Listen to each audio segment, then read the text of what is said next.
Looks like we are up and running. Sound quality was good. Alright, welcome to Humane Mind Live, episode 137, RIP RGB. There were other titles I contemplated because apparently her recent nickname has been the Notorious RGB. What? I don't understand.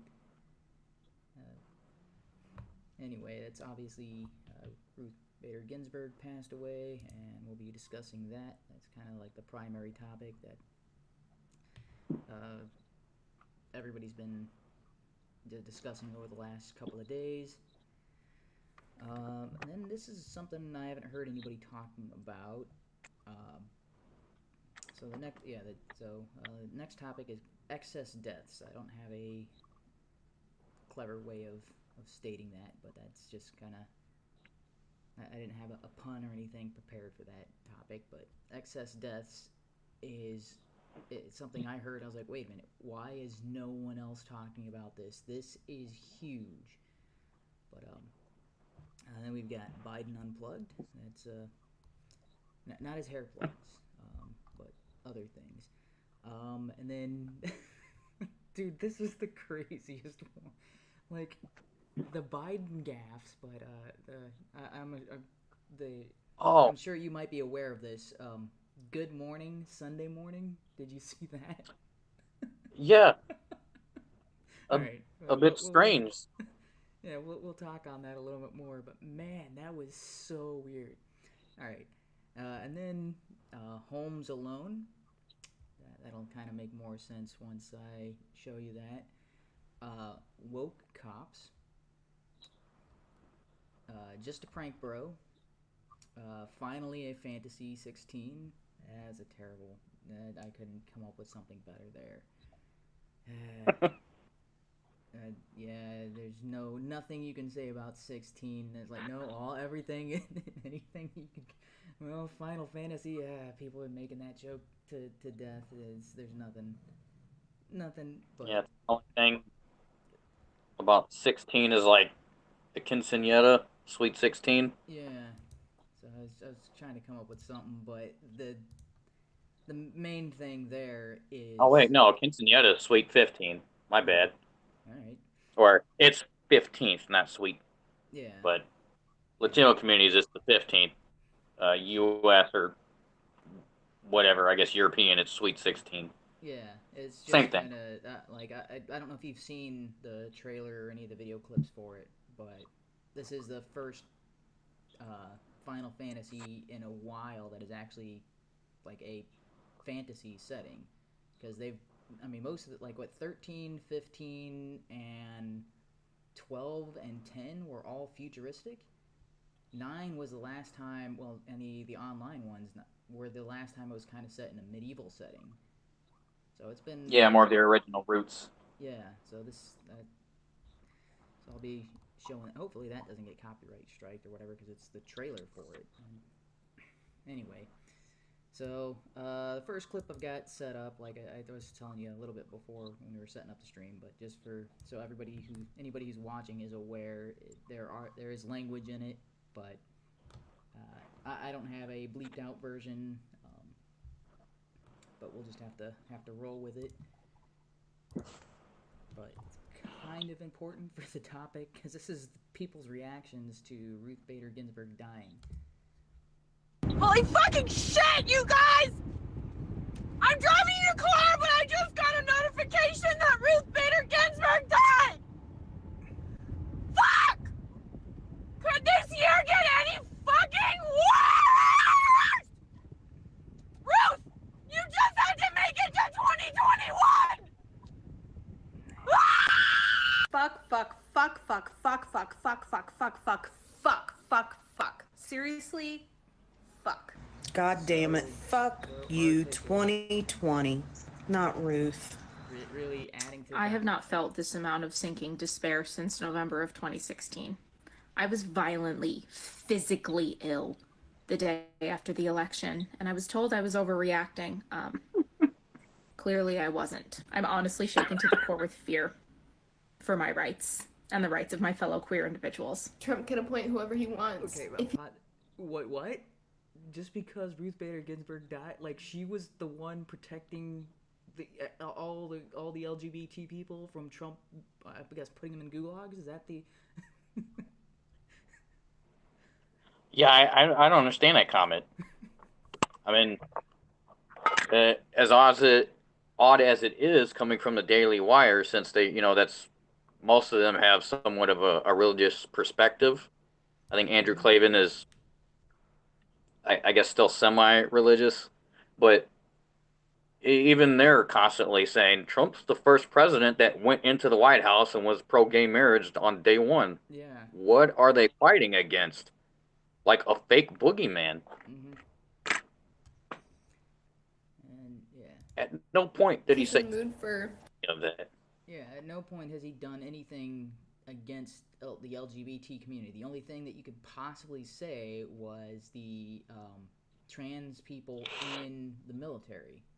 But that was a request that military officials were making of Trump, and that was not Trump's. Like, how can I punish the LGBT community? That'll teach them. I'll keep them from going to die in wars. That'll show them. What? Wait, that I don't. This is the punishment. It's like you can't serve in our military. It's like, how does that? That's a punishment.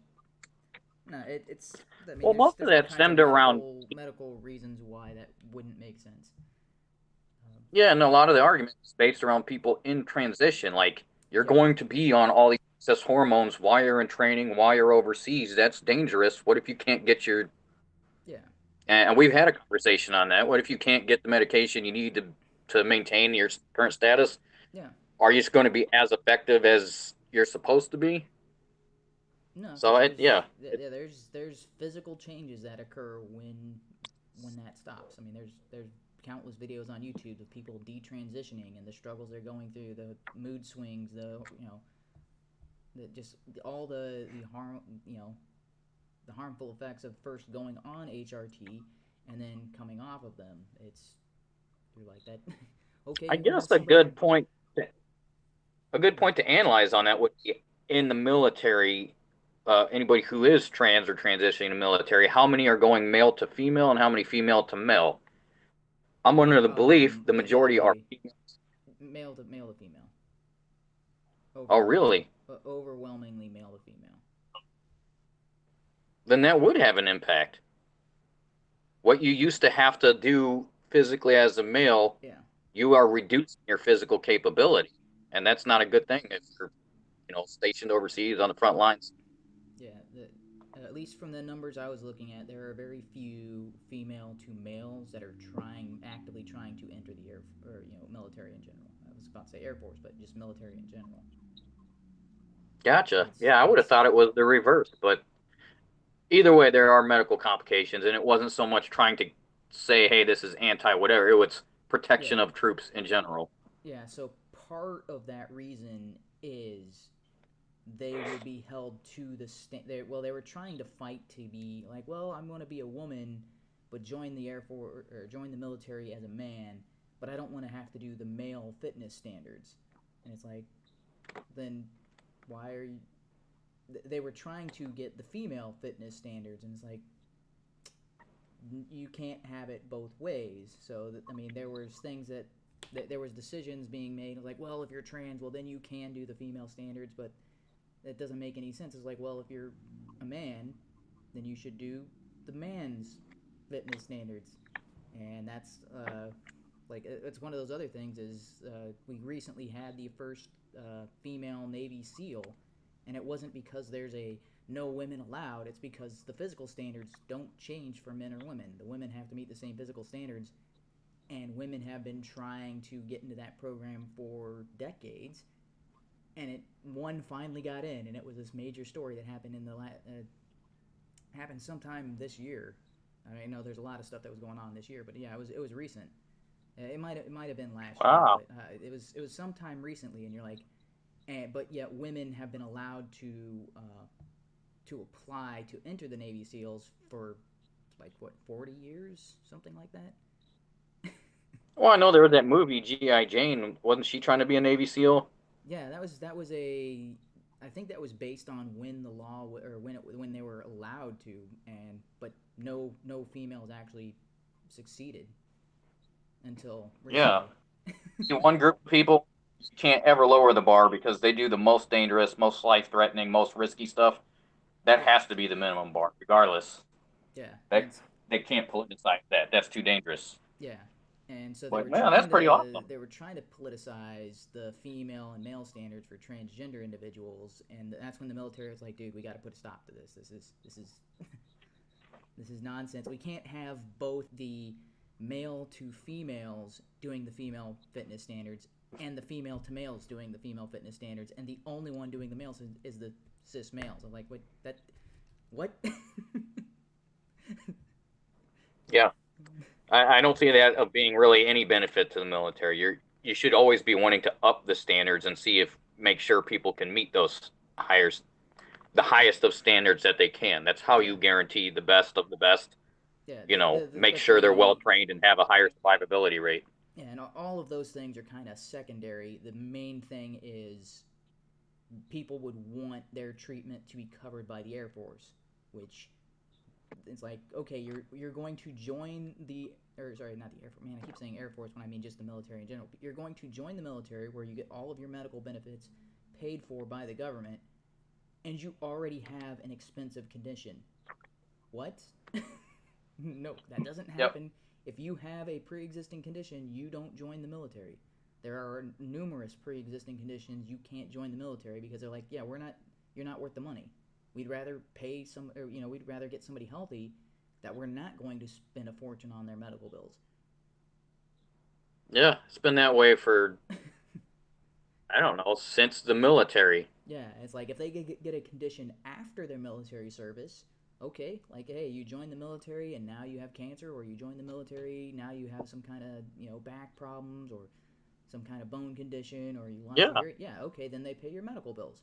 They're not gonna be like, I mean there was massive there there that became I guess more massively notable during World War One and Two, where there yeah, was a lot of volunteers once America wanted to get involved, mm-hmm.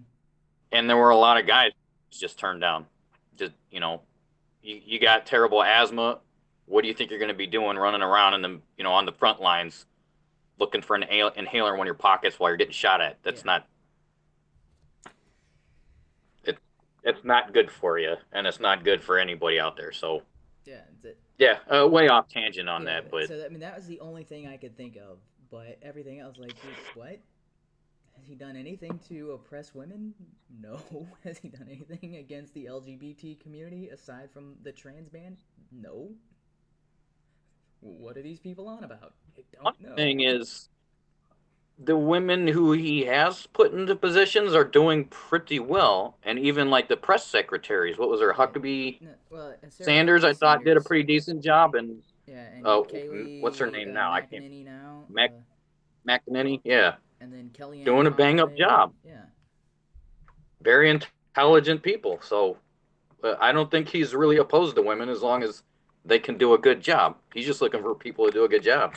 All right, and then the current front runner for Ruth's former seat is oh wait, man, I'm drawing a Cohen Barrett. What's her first name? Amy Cohen Barrett. Yeah. Yep. I just heard that earlier today. Yeah, But she was is drawing a blank. most likely the candidate that Trump is putting forward. And Yeah, he said it's his first candidate, and then he's also interviewing. Was it somebody Luca? What was her name? Started with a B. Like yeah, Brianna Luca or something, yeah, something I don't like that, as remember. a Yeah, potential secondary nominee. So and she is, so the only thing I know about her is she is Cuban, but most people have been talking about Amy Barrett, and they were talking about Amy Barrett before Kavanaugh was announced as his official selection. So Barrett Yep. was the one Trump wanted as his first pick, but he decided against her and went with Kavanaugh because Barrett didn't have much time actually on the bench. She was a law professor. But she didn't have very much time actually judging, and so she was instead put in as a position of a circuit judge, and so now she's had several. I think she's had over a year at least, right? When was Kavanaugh? When did that whole thing start? That was over a year ago, right? Wait, that was 2018. That's almost 2 years ago. Yeah, so Barrett now has 2 years of decisions on the bench, and so she actually has a history, and that's why, if that was the only thing holding her back prior to this, now it's like, okay, now there's nothing they can hold against her. She should just go right through. Because that's the reason he didn't nominate her before. Is like, well, she fits everything that I want from a constitutional judge, but she doesn't have enough time on the bench. She doesn't have very many court cases under her belt, and so I'm sure even a lot of Republicans are going to look at her record and be like, we can't approve you for the Supreme Court because we don't know enough about you. But now she's got 2 years of history built up in addition to the other stuff, and it's like, okay, now they shouldn't have any excuse to hold her back. Yeah. Makes sense. All right, there's a little bit more of these. 30 more years of oppression for women and queer people. Like, that's what we're gonna get. I'm not gonna lie, I feel like she was one of the only things standing between us and fascism. Where were you when you found out that Ruth Bader Ginsburg had died? Because I burst into tears in the middle of Target. But this is also one of the scariest things that has happened. We're fucked. There are a ton of Hey, 5, 6, 7, 8, rest in peace to America. Rest in peace to our rights. Rest in peace to all who are not straight to male and white. Rest in peace to America. Rest in peace to our rights. The Supreme Court is ruthless and left it. I'd forgotten about that one. That was Are hard to losing. watch. I don't know if you were watching the video or if you were just listening to that. That was brutal. Whew. Man. I don't understand it. Well, that's the other thing. There's like nobody on the right looking at any of the Supreme Court justice saying, thank goodness we at least have this one person on there because they're upholding our end of what we consider real justice. Everyone's just looking for good, honest judges. Or at least that's their job. Mm-hmm. Well, the other thing is, it's like, have these people not realized Ruth Bader Ginsburg hasn't been doing anything for over a year, probably closer to 2 years. She has been battling cancer in and out of the hospital, in and out of surgeries. She has made like 1 or 2 public appearances in the last 2 years. That's why there was all the speculation that she had died, and they were just maybe Earlier this year. Yeah, everybody was talking about, like, where is she? We haven't seen her in forever. Did she actually die? And there's all these, conspiracy theories, and well, even there was Crowder did a bit with a "Where in the World is Ruth Bader Ginsburg?" like a Carmen Sandiego parody. I'm getting some kind of feedback. Hello? Yeah, sorry about that. Oh. It's getting a message or a call or something.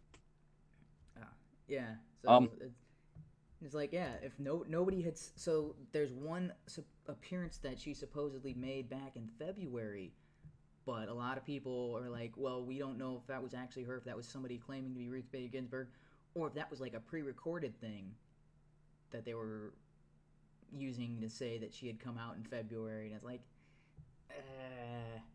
I don't know, but either she has been dead a while and they're just now finally announcing it. That doesn't seem likely, but she has not been making decisions, although decisions have been made in her name.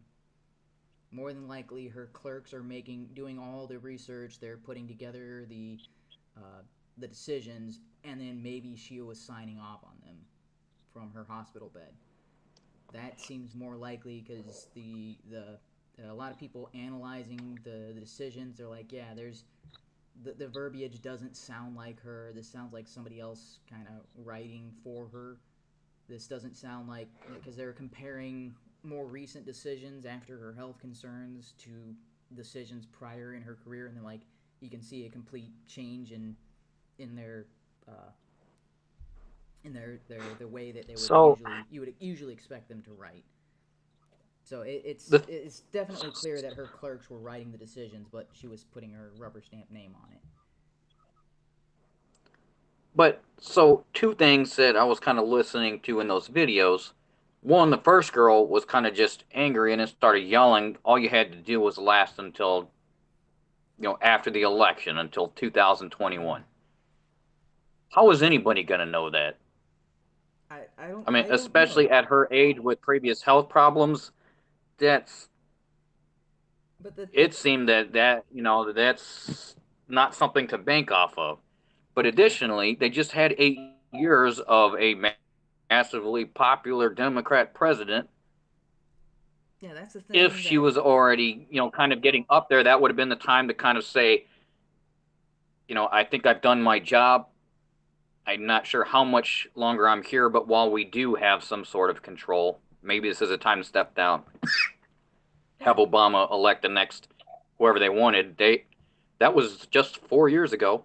Yeah, she started having health concerns in Obama's second term, and it's like, well, at that point, she was in her 70s. She was having health concerns. At that point, she's like, okay, maybe I should step down because we've got a Democrat president in charge. And the first 2 years of his second term, they had a Democratic Congress in charge. It's like, that would have been the opportune time for her to step down so they could get a Democrat judge as her replacement. Instead, she was like, oh, no, I can hold out because Hillary's going to be elected in 2016, and then she can appoint a new judge. It's like, well, that was a very... Yeah, I think that's what they were banking on. That was a very risky play on her part, because all it took was a Republican getting in instead of a Democrat, and then she's got to hold out for another 4 years, which she didn't make it. And the other crazy thing, and so this first place I heard it mentioned, I don't know if it was Tim Pool or which video I was watching. So the dying request from Ruth Bader Ginsburg was that they wouldn't, or the supposed dying request from, according to her daughter or niece or something, somebody who was supposedly at her deathbed, claimed that the seat should remain vacant until the new president is installed. Which, so the people at the Daily Wire are kind of glossing over that part. Is like, wait, that means if Trump gets elected for the next 4 years, he's not the new president, he's the old president. So she's saying it should be vacant for 5 years? I think, was it Michael Knowles maybe mentioned something along those lines? Yeah, I saw a small clip about it. Yeah, okay, so he might have mentioned that then. But the other guys didn't. That was the first thing that popped in my head when I heard that statement. I was like, wait, new president, as in... Because they're playing the same dumb game. They're like the person at the roulette wheel that keeps putting all their money on just one number and saying, this is the next turn. I know that number's coming up. Stop playing roulette. Go do something else that will actually make you money. That's guaranteed income. Stop gambling. Yeah, it seems like they keep making these stupidly risky gambles because they're so sure they're gonna win, and when they lose, they're like, "Well, you can't do that." And it's like, so this is the other part that goes with Ruth Bader Ginsburg is prior to her death or the announcement of her death, Democrats were already saying they wanted to abolish the Electoral College, they wanted to add new justices to the Supreme Court. And they wanted to make the Washington, D.C. and Puerto Rico states. They were already pushing for these things. And now they're saying, oh, if you nominate a justice and get them through Congress and get them approved through Senate and appoint a new Supreme Court justice before the election, we're not going to hold back anymore. It's like, wait, what? What were you holding back that you haven't said that you're going to do? What For is the any new of those threat? changes, they're still going to have to go through the standard House and Senate vote. Basically, all of those changes they're asking for have to go through. I don't even think it's a simple majority. I think the simple Right. majority is only on nominating a SCOTUS. The I only think the rest they one still have of the standard law. the only one of those that they could possibly do with a simple majority would be Washington D.C. as a state. The I don't know others, about that. the Well, others require more than that. So Puerto Rico as a state. So the only so yeah, I'm not certain for sure, but I do know that this was something that came up, and Republican senators were coming out and had to make arguments against, like that. This is absurd. They're just trying to do this so they can get 2 more Senate seats, because the Washington D.C. is full of Democrats. So they would elect 2 Democrat senators for Washington D.C. well, that was and the they just whole want, point. yeah. That was the whole point when Washington D.C. was originally established as kind of the federal home Yeah. for the federal government. Is that it is not a state. It is never to act as a state. It is supposed to be a neutral party. Yeah. Well, the other crazy thing is. Now, I had a discussion a couple of days ago on Discord. Yeah. Well, I was about to say most. Oh, of the sorry. People, yeah, most of the people who work in Washington D.C. They're not registered in Washington D.C. They have a home state of residence, and they vote in that state. This is why Donald Trump does absentee ballots to Florida. He lives in the White House in D.C., and he's a registered voter in Florida. He votes in Florida. Ted Cruz votes in Texas, and it's like, what? Why do the Democrats need to live in Washington D.C. and also be registered to vote in Washington D.C.? Why don't they just do what everybody else does, live in Washington D.C. and vote in the state that they reside in? Like their legal residence is in a different state, the state that they were in when they became a politician.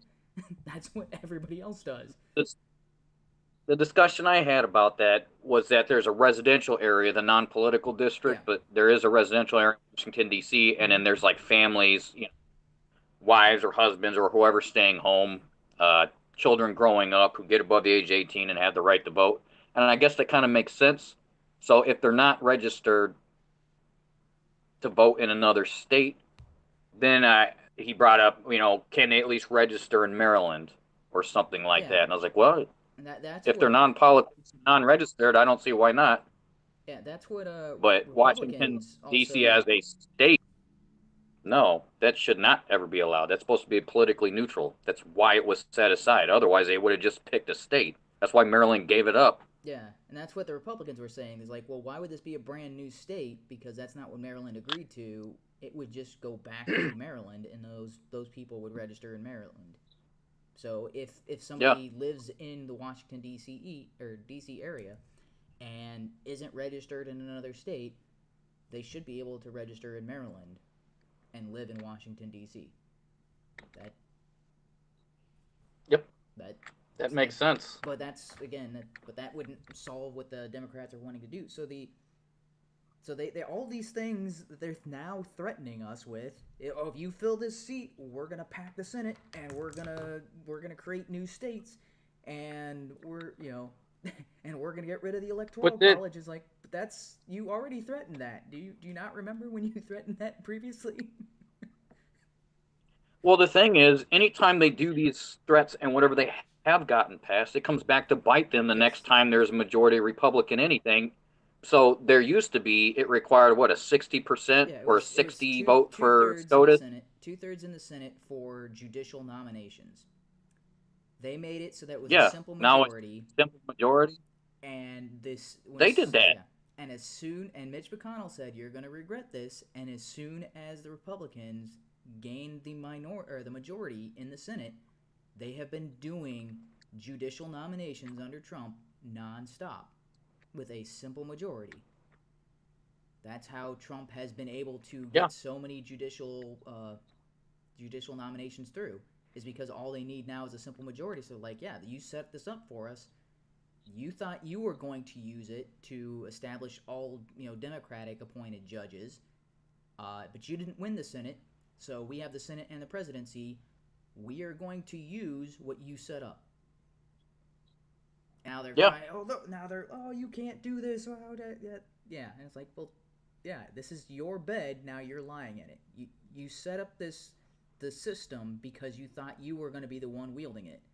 You didn't anticipate, oh, maybe I shouldn't set the system up that way because the other guys might be able to wield it.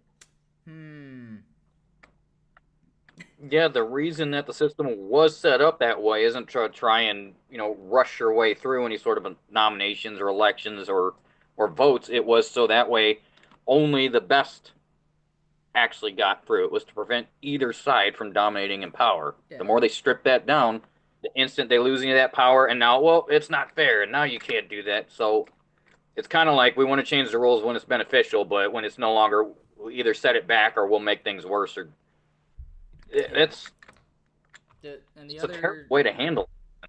The other Haven't thing learned. that people are talking about is, so during Obama's last year, Scalia died, and he put forward Gorsuch. Is that it? No. What was the dude's name? Oh man, I've been listening to these all days, and I can't remember the actual guy's name. Anyway, he put forward his candidate, and the Republicans controlled the Senate, and they said, no, we're not going to vote on it. We're not going to pass a vote on this guy. Man, I'm drawing a blank on his name. Oh. No, Gorsuch was the one that Trump nation. Who was the other guy? The guy that didn't get in. Didn't even get voted on. Didn't even...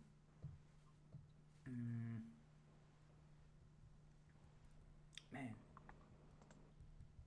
Yeah, it's one of those forgettable names, I guess, because I must have heard it like 6 or 7 times today, and I'm like, yep, nothing is even close. All right. But anyway, Obama's nominee, and all the Democrats are saying, oh, the Republicans should allow this, and they should pass this vote, and they're not adhering to the Constitution. It's like, well, they don't have to approve of Obama's... Merrick Garland? Garland, yeah, that was it. Yeah, Merrick Garland. Yeah. So yeah. The Republicans, since they controlled the Senate, they got to choose what the Senate did because they were in charge. And they're like, well, we're going to vote on other stuff, and we're going to ignore the Supreme Court until after the election. And if the Democrat is elected, well, then we'll have to approve a Supreme Court justice. And if Republicans get their way and we get a Republican, well, then the Senate is going to do that. But with Obama being the opposing party and the Republicans having the Senate, they're like, yeah, we don't have to agree with Obama's choice on a SCOTUS. And the other thing that the stupid thing that most of them are forgetting is like, okay, so Garland, they do the interviews in the nomination process and they vote him down. Okay, you just wasted everybody's time and energy because that's what the Republicans were going to do anyway. He didn't get nominated anyway, and now Obama's got to come up with another nominee. And then the other nominee goes through. And then the Senate Republicans go through the interviews, and then they hold the hearings. Yeah. And then they vote him no. And it's like, well, either way, Obama, you weren't getting your choice in, and the Republicans were just going to hold out, hoping that a Republican got nominated. And if a Democrat, they would continue to hold that Supreme Court seat until the Republicans no longer held the majority. That's how it was going to go. He could have nominated 100 different people, and as long as the Republicans were in charge, they could all just vote no to the point where Democrats couldn't get a majority to pass through their nomination. And with the exception of like 1 or 2 decisions in the past, I think like 4 years, none of them have been a split decision. There's been a handful of decisions in the past 2 years that have been split decisions where one vote determined the outcome. It's like, so one empty seat wouldn't have made that, one empty seat for a year wouldn't have made all that much difference in the Supreme Court. Because this is something that Tim Pool and a couple other people were talking about, and they were talking about it incorrectly. When the Supreme Court makes a decision and there is an even number of Supreme Court judges and it's split, like say there's 4 that are in favor of the decision, there are 4 that are against it. When that happens, the lower court, the court that made the decision prior to the Supreme Court seeing it, their decision stands as final. That's what happens when you have an even number of justices. All that happens is the appeal is basically denied. The original ruling remains. You don't need a Ninth Supreme Court justice to adjudicate these decisions. If the court underneath the Supreme Court said, yeah, this person's guilty, and then it goes to the Supreme Court, and they have we've got 4 saying he's guilty, 4 saying he isn't guilty, well, then the guilty verdict stands, because that's what the decision of the lower court was. That's the only instance where a split judicial becomes a problem is what we're seeing with what we'll probably see in November, is where the presidency is contested. Because when George Bush, right, it was George Bush versus Al Gore, that decision was made by the Supreme Court. So if we get in a similar situation where the results are disputed, the Supreme Court may have to make a decision that could lead to determining who the President of the United States is. And if there's a split vote then, that might be a problem. The other thing, and I think I can't remember if this was Ted Cruz or if this was somebody else who was talking about the actual procedure. Maybe it wasn't Ted Cruz. Actually, I think it was Charlie Kirk who was talking about the legal process. So what's supposed to happen, usually when there is a contested election for president, is the House votes for the vice president and the Senate votes for the president. That was my understanding. Wait, no. The House of Representatives votes, and if they are split, then it goes Senate for the president and then House for the vice president.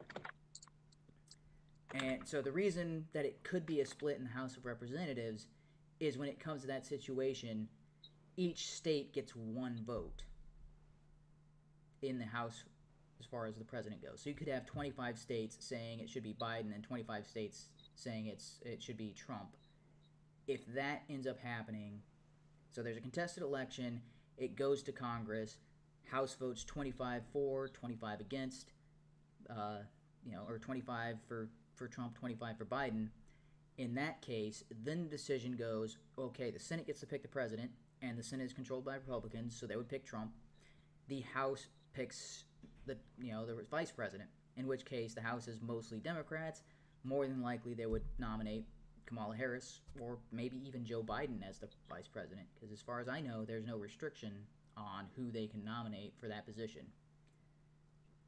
So if that's the case, then you have a Trump administration with a Kamala Harris or Biden vice president, in which case the vice president you're like, okay, either you're not going to be able to do much of anything because the president gets to kind of, other than you being the deciding vote inside the Senate. Actually, the president kind of dictates where I'm you go because, right? Reading the article here, it looks like you're right on the contested vote, vice presidents through the House, presidents through the Senate, but I don't think the judicial branch has any say-so. Yeah, well, they did have a say-so. If they haven't elected a president by inauguration day, then the vice president-elect acts as president until a president is actually elected. So I don't think it ever goes to the Supreme Court. So in the Al Gore versus George Bush, the decision was made by the Supreme Court in that situation. The Supreme Court determined whether Florida's votes ended up being for Bush or for Gore. Actually, I think it was the decision. Okay, so that wasn't.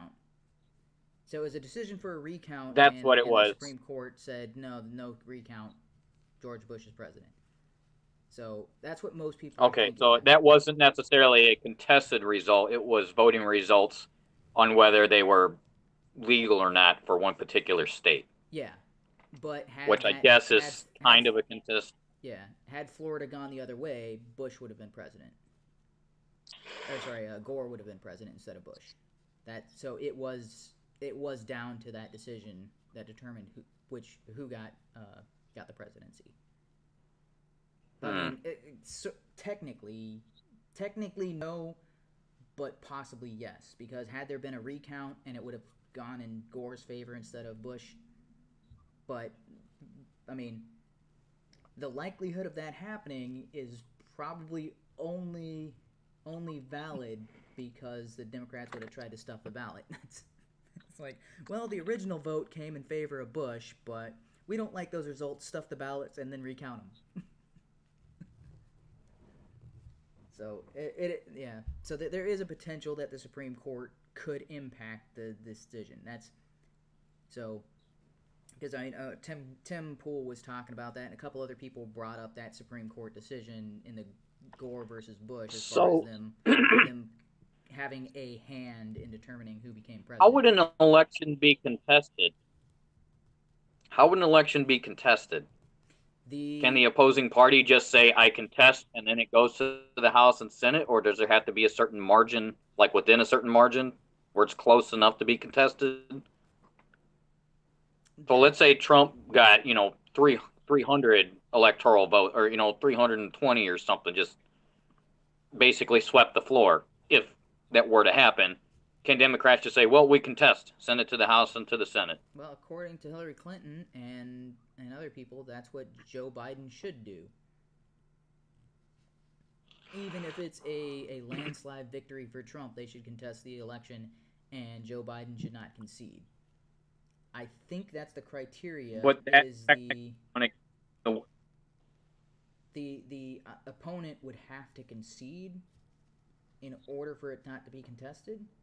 I'm not sure if that's the case, because, Hillary Clinton didn't come out with a concession speech, but she did concede to Donald Trump. So if Joe Biden doesn't concede, does that mean it's contested and then it goes to Congress? That I'm not aware. I'm not sure of the technicalities, because I don't think has that ever really happened? Like, not in recent memory. Not... That's a good...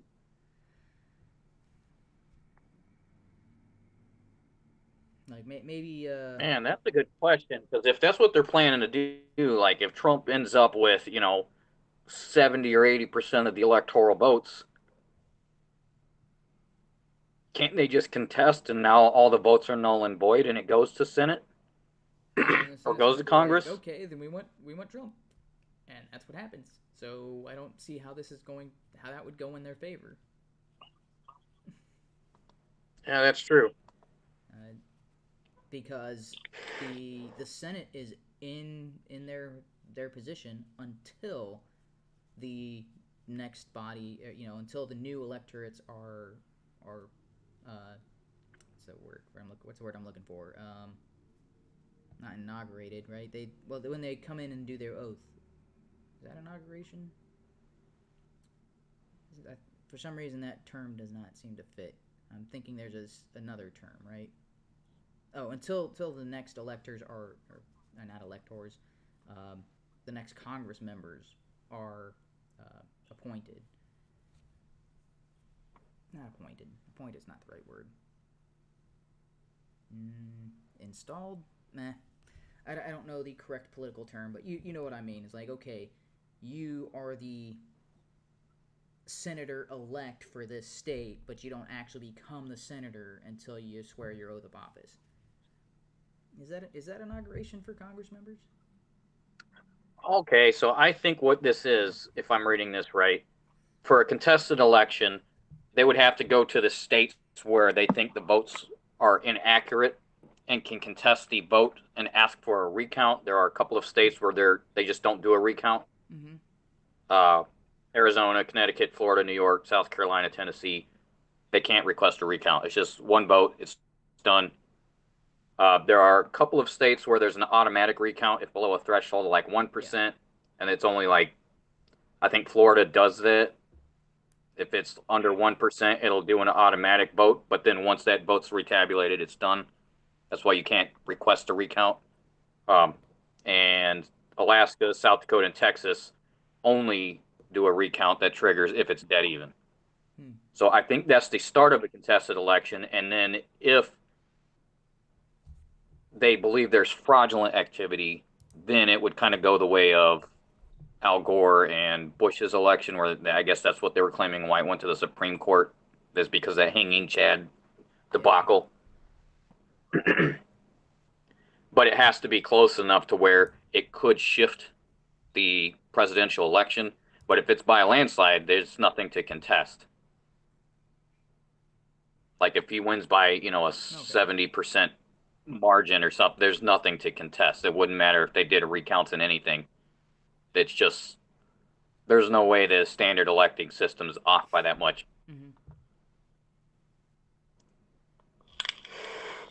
Well, I mean, that's what they're... Well, so, I guess we'll just have to see how things play out. At least that's what it's going to be on Election Day, but then 2 weeks after Election Day, there's going to be an inflood of all these mail-in ballots that, these just got hung up and didn't show up until now. We got to count those in.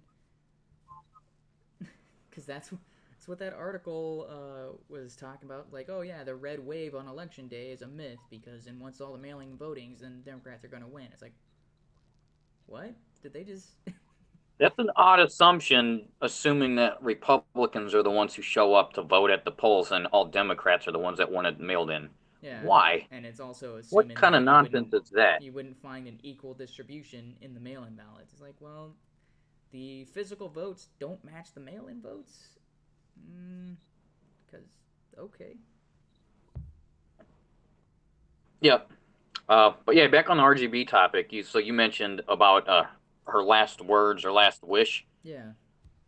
That's nice and all. I heard Tucker actually talking about it, and he basically said she served for decades as a Supreme Court justice and has a legacy, but most people at the end of their life think about family, where they're headed, what happened, real life things. And petty politics aren't something that they usher as their last words on their deathbed. So he's like, so I'm not really sure if she even said that, but if she did, that's kind of petty. That's not really a thing. Plus, that doesn't override the Constitution. The president is supposed to nominate somebody as a SCOTUS, and the Senate votes on it. That's how the Constitution is worded, and that's what we go off of, not someone's dying wish. You're basically asking people not to do their job or to overturn the Constitution in order to continue on with the government. How do you throw out the Constitution to preserve the government based on that same Constitution? So he made a good point on it.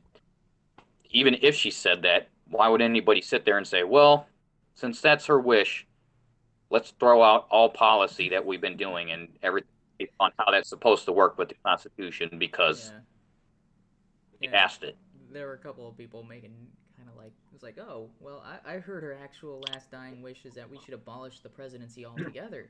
That was, right? Oh, man, that must be what we have to do. Oh, no, her real dying wish was that we should add 2 more seats to the Supreme Court. So, means we need to go up to 11. And one last thing that also makes no sense. I thought Ruth Bader Ginsburg was a bit too liberal with her application on some judgments. I think it came more down to any decisions that she made were like everything I saw as far as her decisions was all activist judging and for her entire career.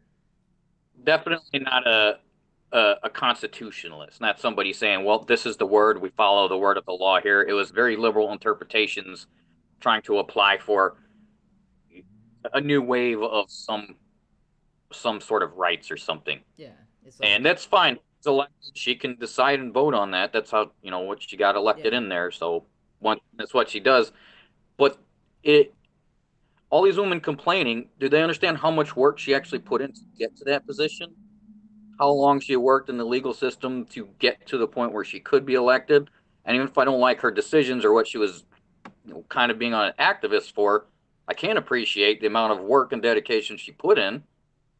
That's the only way they get up to that position. It's not like, AOC. You just randomly shoot some videos and get some money put behind you by a program, and bam, SCOTUS. Doesn't work like that. Mm-hmm. Yeah, she worked for So- years as a lawyer, and then as a clerk for other Supreme Court justices. Got nominated. So if that's kind of a role model or somebody that you're wanting to kind of, now we have a void, we need to kind of refill that and work your rear off like she did, play the game, go through the electoral process, get voted in, get your name out there, do something other than sit on Facebook and post enraged videos. Yeah. Well, the other thing that annoys me, I mean, a lot of people have talked about the situation with Ruth Bader Ginsburg and all this, and a lot of them have talked about Roe versus Wade, and even if Amy Coney Barrett gets in, she has stated on the record that she is not going to appeal Roe v. Wade. And the thing that bugs me the most is exactly, it's not supposed to be the Supreme Court's position to appeal Roe v. Wade or not. It should be Congress enacting a law. Congress needs to pass legislation regarding abortion in the United States. That would override the Roe v. Wade decision and actually make it a legal precedent as opposed to a judicial precedent.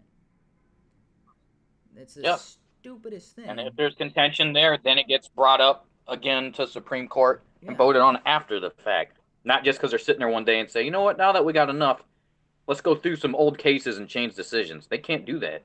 Yeah. That's not what they're there for. In fact, I don't think any of them have done that. It's when the case comes up or when something's brought up that seems to be a violation of rights or unconstitutional or whatever, then it comes up again. No one sits on the Supreme Court and says, yeah, remember that judgment from 10 years ago? For no reason, with no case, we're just going to change it. Yeah. If they ever reverse, it's because another case came up that changed the perspective or added additional light onto the question that was a rat. Yeah. That's the only time those things are brought up, is if a new case with a different angle or something brought up. But the unfortunate situation is we have a legal system that builds off of previous cases, and so when those decisions come to the Supreme Court, they're like, well, previous decisions all stack up in favor of abortion being legal at a federal level. The only way the Supreme Court can legally override Roe v. Wade is if there is new legislation that is installed that's like, okay, when the decision for Roe v. Wade was made, the Constitution and the legal amendments, all, and everything passed by Congress to that point, didn't have a clear legislation example for this. Now we do have a clear legislative law that describes the situation explicitly. That takes precedent over previous decisions. Because if you look at Supreme Court decisions regarding with Dred Scott and a lot of their decisions for slavery and segregation, all those decisions go away because Congress, or because of the Emancipation Proclamation, because of the 13th and 14th Amendment, and then the Civil Rights Act. All of those overrode any of the Supreme Court decisions regarding slavery and segregation. They were overwritten by law, by new legislation, and that's how Roe v. Wade is supposed. That's the only avenue we have. Now, the Roe v. Wade decision, when it was originally made, violated the Supreme Court's actual authority. But the problem is it's so established in law by now, you can't undo it within the judicial branch. The only way to undo it is in the legislative branch. So this is the crazy thing of all these people. Oh, they're going to undo this and they're going to deny abortion. The other thing is, if Roe v. Wade goes away, all that means is it goes back to the states. So people living in Democrat-controlled states where they want, up to the third year, or up to the fourth trimester abortions, well, in New York, that's legal. in what was that guy from? Was it Georgia? No, North Carolina. That guy was like, yeah, well, the baby would be delivered and made comfortable, and then we'd make a decision. Hey, was it Ralph? Yeah, Ralph Northam or something? Yeah, if you live in that state, apparently fourth trimester abortions are illegal. And make sure it's comfortable, taken care of, while the parents are in the other room deciding on whether to keep it. What an idiot. Yeah. So all these crazy Democrats is like, well, I want an abortion. Well, go to that state because that state would let you have the abortion. It's just states right now that don't want to allow abortion have no legal grounds of denying it because of the decision of Roe v. Wade. Roe v. Wade gets overturned. Okay, those states now can deny abortion. Okay, go to a different state where they do allow it. That's, yeah. But Roe v. Wade needs to be handled, and it needs to be handled in Congress. And I hope that is something that gets done in Trump's second term.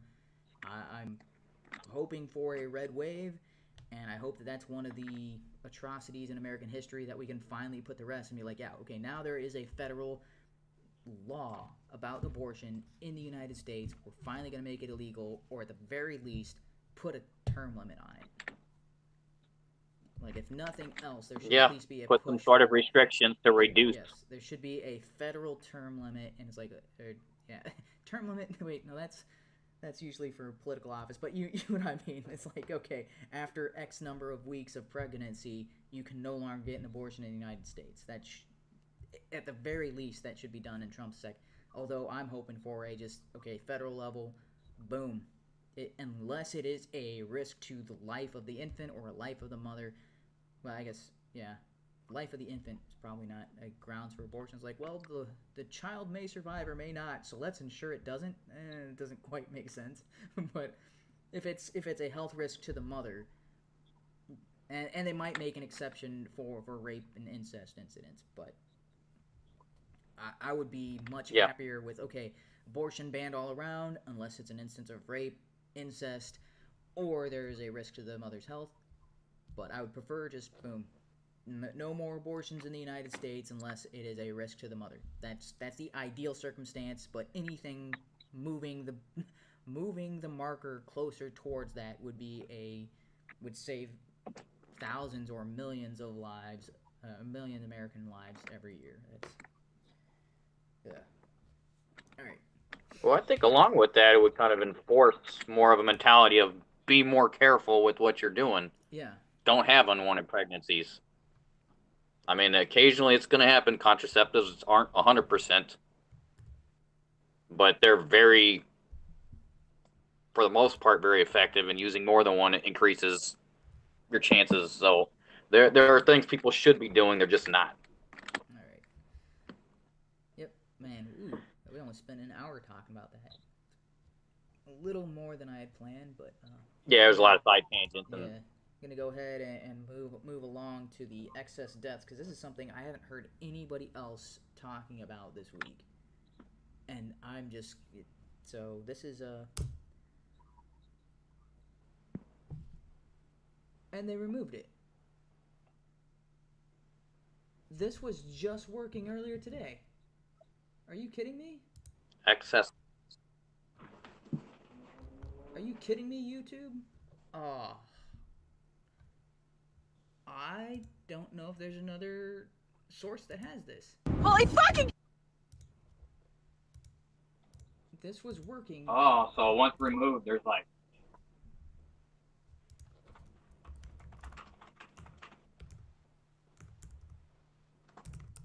That is insane. Alright. Well, and it was not removed by... Is there a way you can kind of sum it up? Yeah, I'm just gonna have to sum it up. Okay, so... do you know who Liz Wheeler is? She's the... Liz Wheeler. She's a bell. She's like the really good-looking host for OAN, One American News Network. Let me see. Yeah. Hi everyone.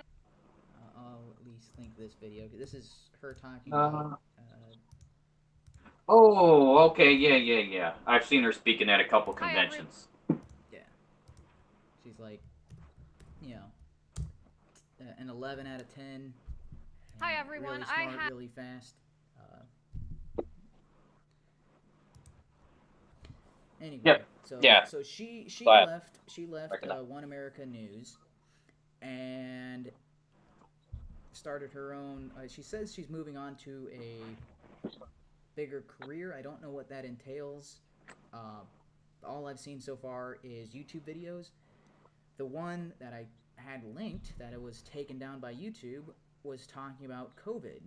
She was talking about 5 news stories about COVID that have come out in this recent week that is being overshadowed by all the other news going on at the moment.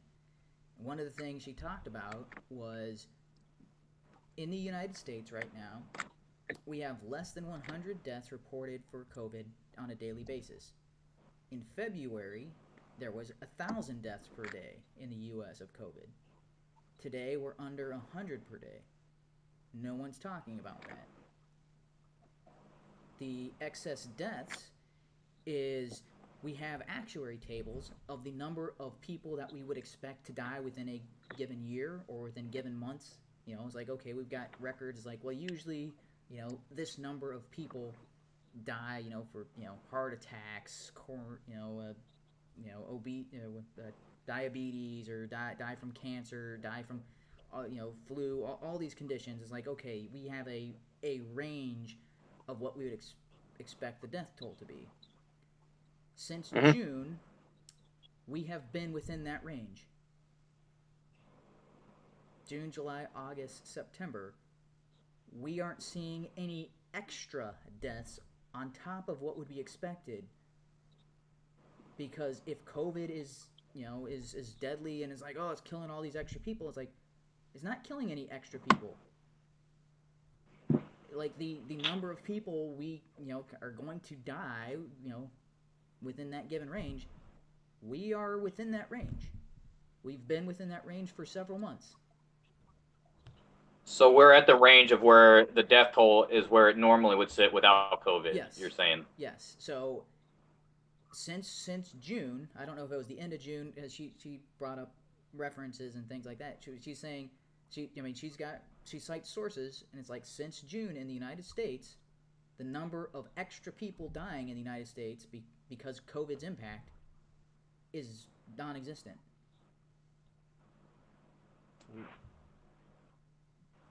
That's insane to me. That means COVID's impact on the number of people dying in the United States only went from March to June. 4 months. That would also mean this push for a vaccine, while still a good thing, isn't critical to reopening anything. No. The death rates in the United States right now are on average for the United States. Which is because that's the number I was asking about in February, March. I was like, okay, how many extra people are dying because of COVID? And this is the first time I've heard anybody actually bring out raw statistics, and she brings up charts and sources, and I'm like, that's what I was looking for. So there were extra deaths from February to June, and that's it. Now there are no people dying that we wouldn't expect to have died anyway. It's so bizarre that no one else other than, and I kind of get why, because the video she had was taken down by YouTube because false information or something like that. It was like she's citing actuary tables, she's citing other people's research, she's citing, like, these are legitimate There sources. is so much that would need to be tested about that or looked into. For one, that follows typical flu season. Yeah. Well, flu season generally goes to May, but if this was in June, it's still fairly close. Yeah. So does that mean the excess deaths are related to like the deaths we already get from influenza or, the common cold? Well, those spike up a little during flu season? Deaths due to COVID right now is under deaths from influenza.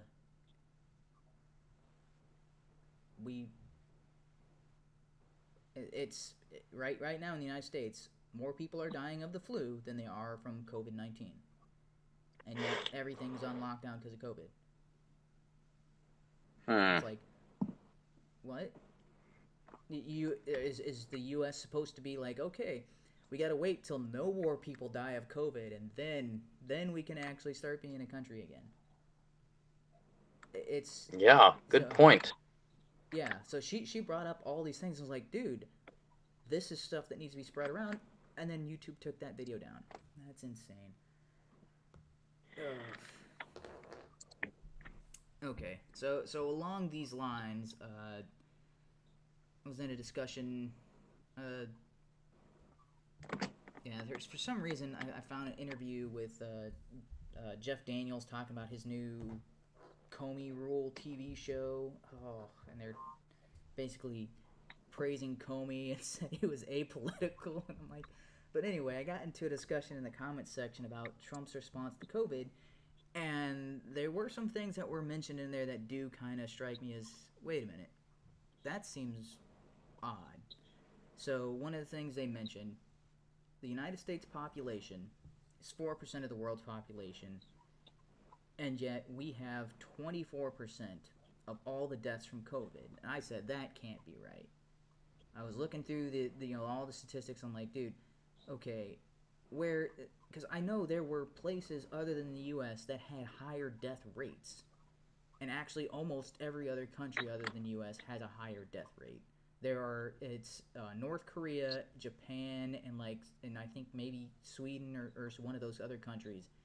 I thought Italy wasn't Italy the thing everyone was worried because they were reporting such high death rates? They're like, well, that's kind of the cap we don't want to get to, their death Italy rate. had really high death rates, but their number of total deaths is in the thousands.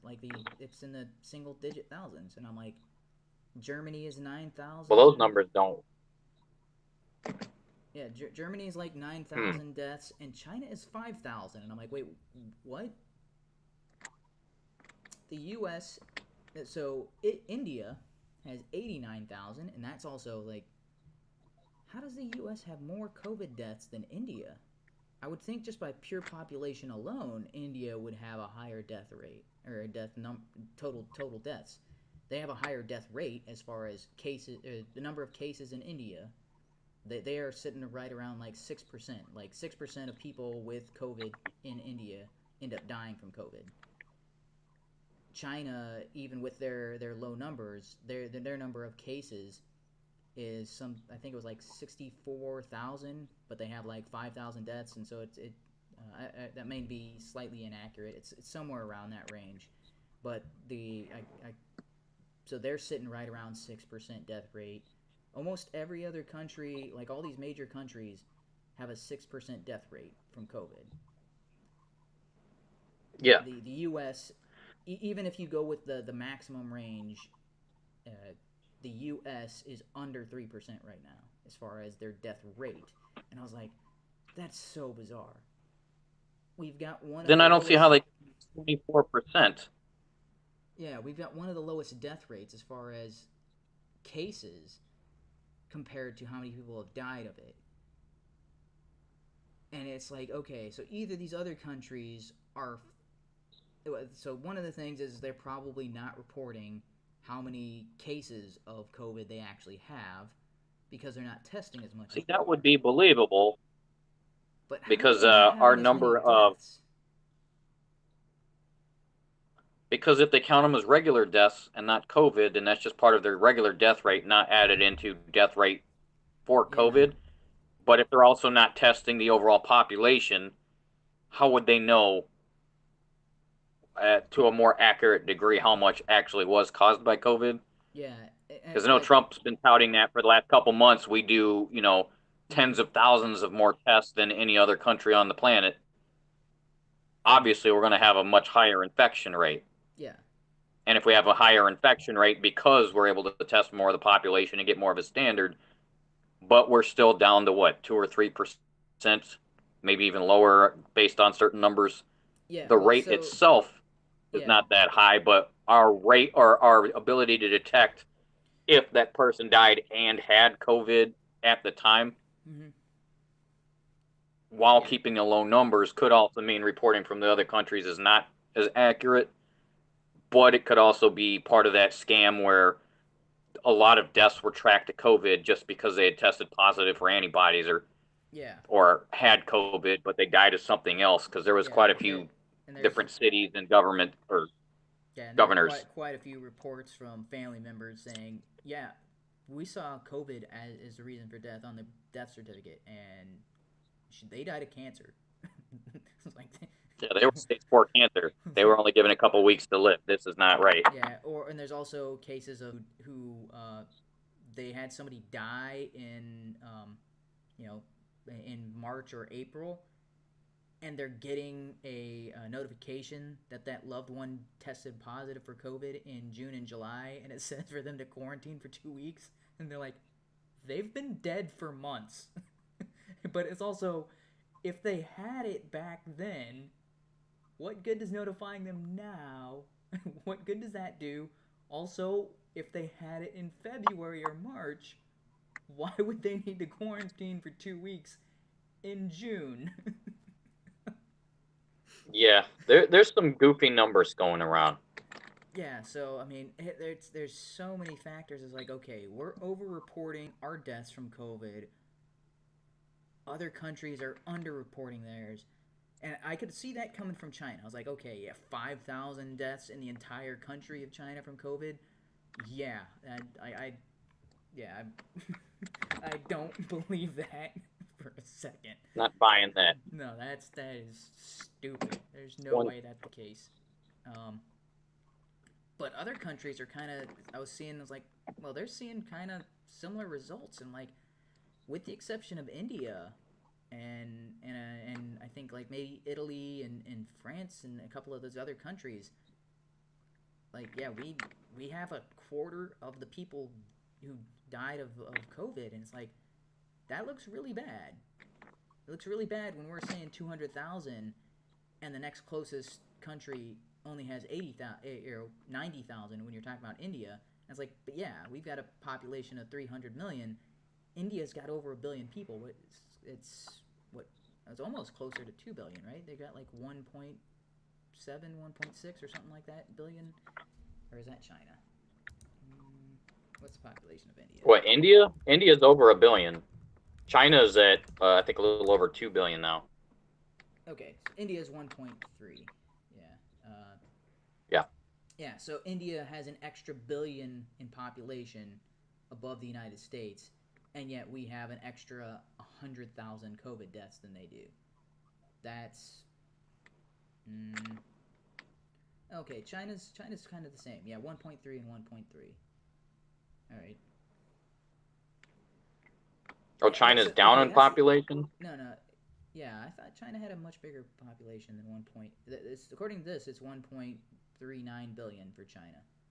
But China... So, India says 89,000 dead from COVID. China says 5. What? What? Yeah. Two countries share a border, have very similar population sizes. China says 5,000. Oh, wait, that's another thing. Wait, let me pull that up. Look up COVID deaths by country.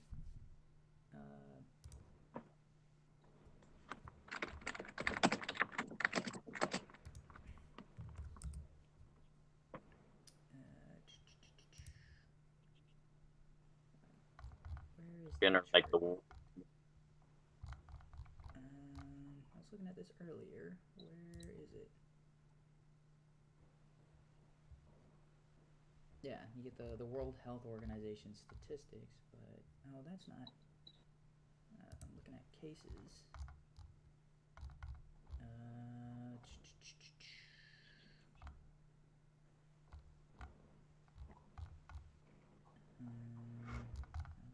That's not right. I had this pulled up. There was a chart I found earlier.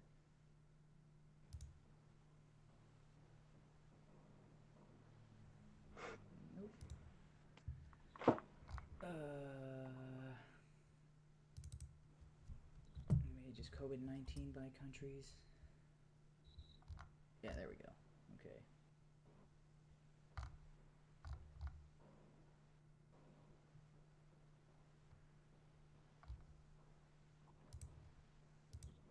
Alright, there we go. Worldwide. Total deaths. Okay. Yeah. Brazil, 137,000. And, yeah. So Brazil is... let me... So India has a similar case rate as the United States. So the United States, we've got around 7 million cases and 200,000 deaths. India, they're at 5.5 million cases, and they're at 88,000 deaths. Or sorry, 89,000 deaths. Brazil is doing worse because they've got 4.5 million cases and they've got 173,000 deaths. Oh, maybe they're on par with us, actually. Maybe that's just because, let's see, that's almost, yeah. So they're about on reporting about on par with the United States, but all these other ones. So why was I pulling this up? Now that I found it, there's something I wanted to point out.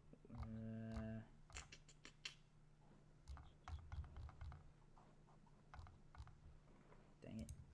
I spent too long trying to find this. Oh, so let me link this over to so you can see what I'm talking about here.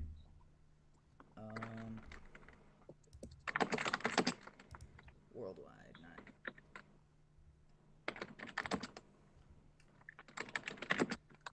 All right.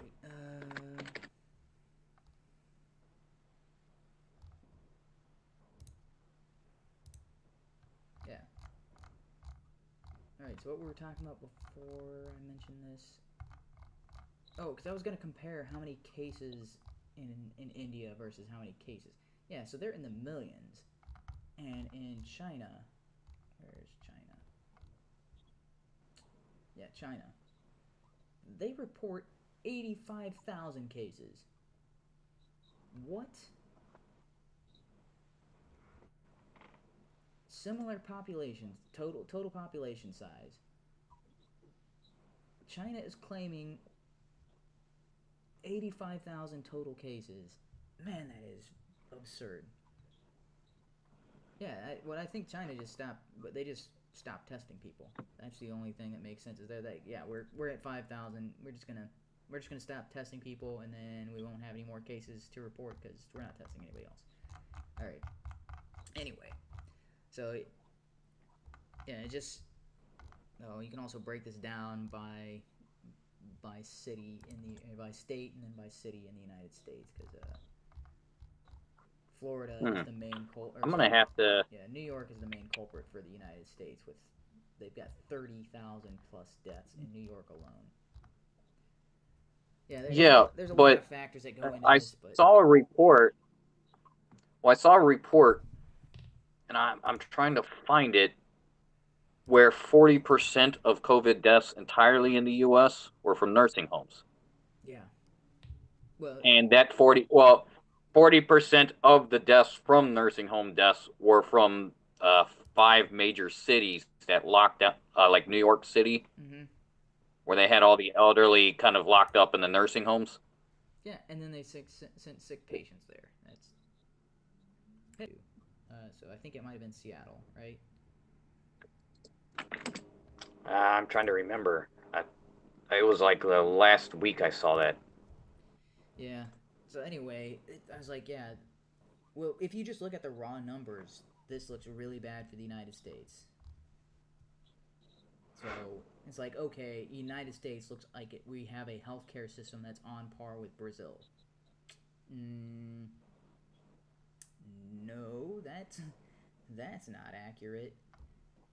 Because I saw a lot of the people in that chat were saying how Trump did such a terrible job, and I was like, what could he possibly have done differently? Because that's the part that doesn't make sense. Anytime, and so I spent like more time than I should have researching all these articles talking about how Trump botched it, and all of them come to the same conclusion. There should have been more testing. There should have been more PPE. And I'm like, what the hell are you guys on about? You can't magically produce more tests and more protective gear. It doesn't just, oh, Trump should have snapped his finger and all of a sudden new gear should have just showed up and new tests should have just showed up out of thin air. It's like, that takes time. He did try to do that. He pushed it forward as much as he could. But these So people are like, what he did is the end of January is when he put a travel ban on. yeah. That's when they started applying travel bans. And then by the State of the Union address, he was already bringing it up that he's assembling a team specifically for COVID. And this was so the beginning of February is when that team was assembled. City started asking for supplies. That's when they realized there may be a shortage of the supplies, suits, and what were those, ventilators? I remember when that was a big thing, and it turns out they didn't even need them. Yeah, it wasn't a thing. And also, ventilators are not the right way to treat this. That right now they're putting people on their stomachs. Just sleep on your stomach the same way an apnea patient or a person with apnea does. That's far more effective. Oh, we need more ventilators. Need more ventilators. You had you had thousands in storage that you weren't using. The biggest issue is that the cities that did the early lockdowns and immediately made a big panic, and then also isolated the elderly in these nursing home facilities, caused the biggest death rate. It was that panic and isolation for those most susceptible that caused that massive spike in the death rate early on, and I believe why we seem to have bigger numbers. But the president couldn't do anything about it because he didn't issue those lockdowns. That was per state. That was per city. Yeah. That was left up to local government.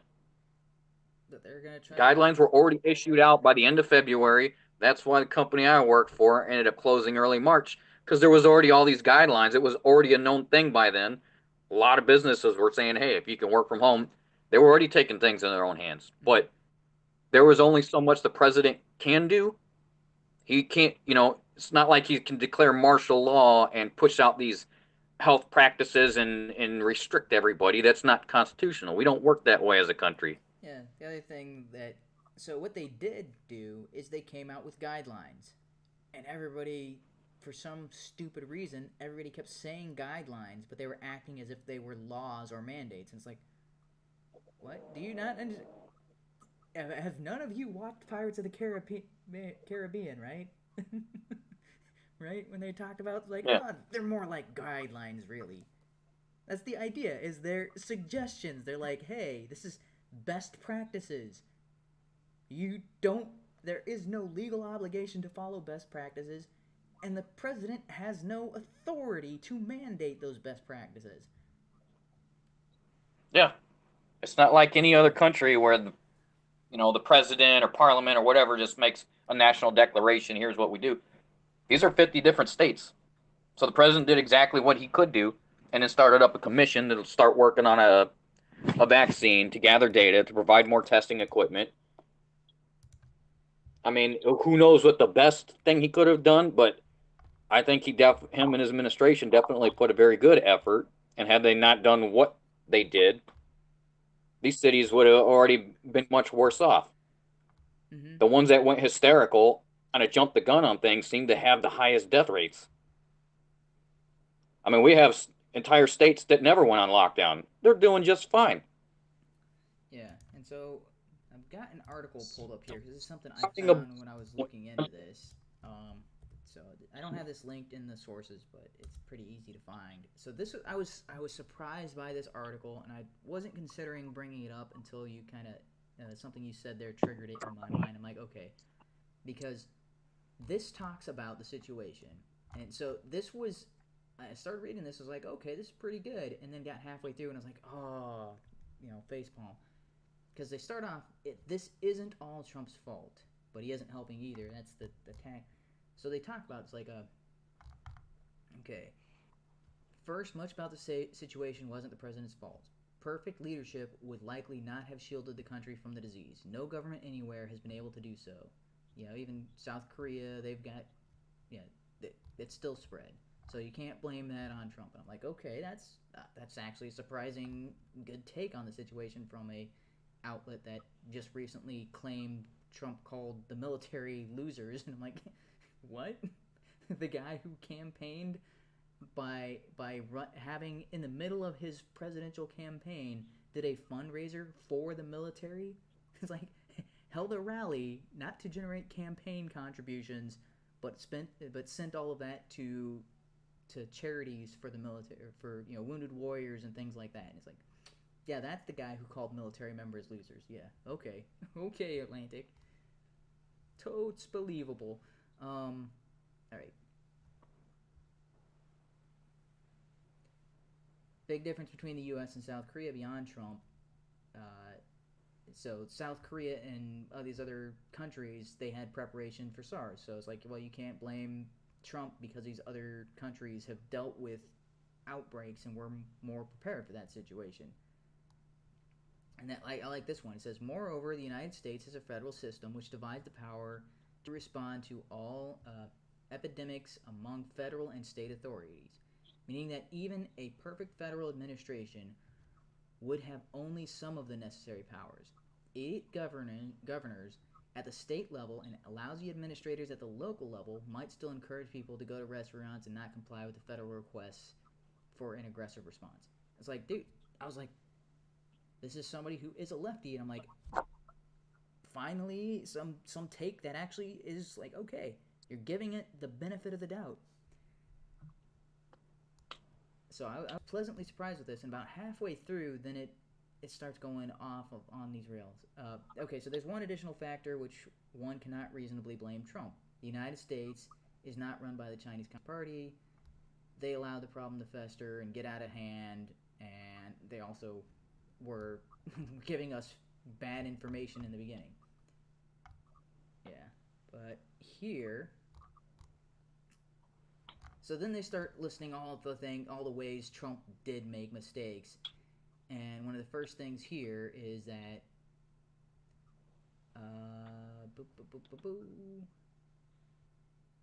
while the White House sat on its hands, public health agencies were dawdling.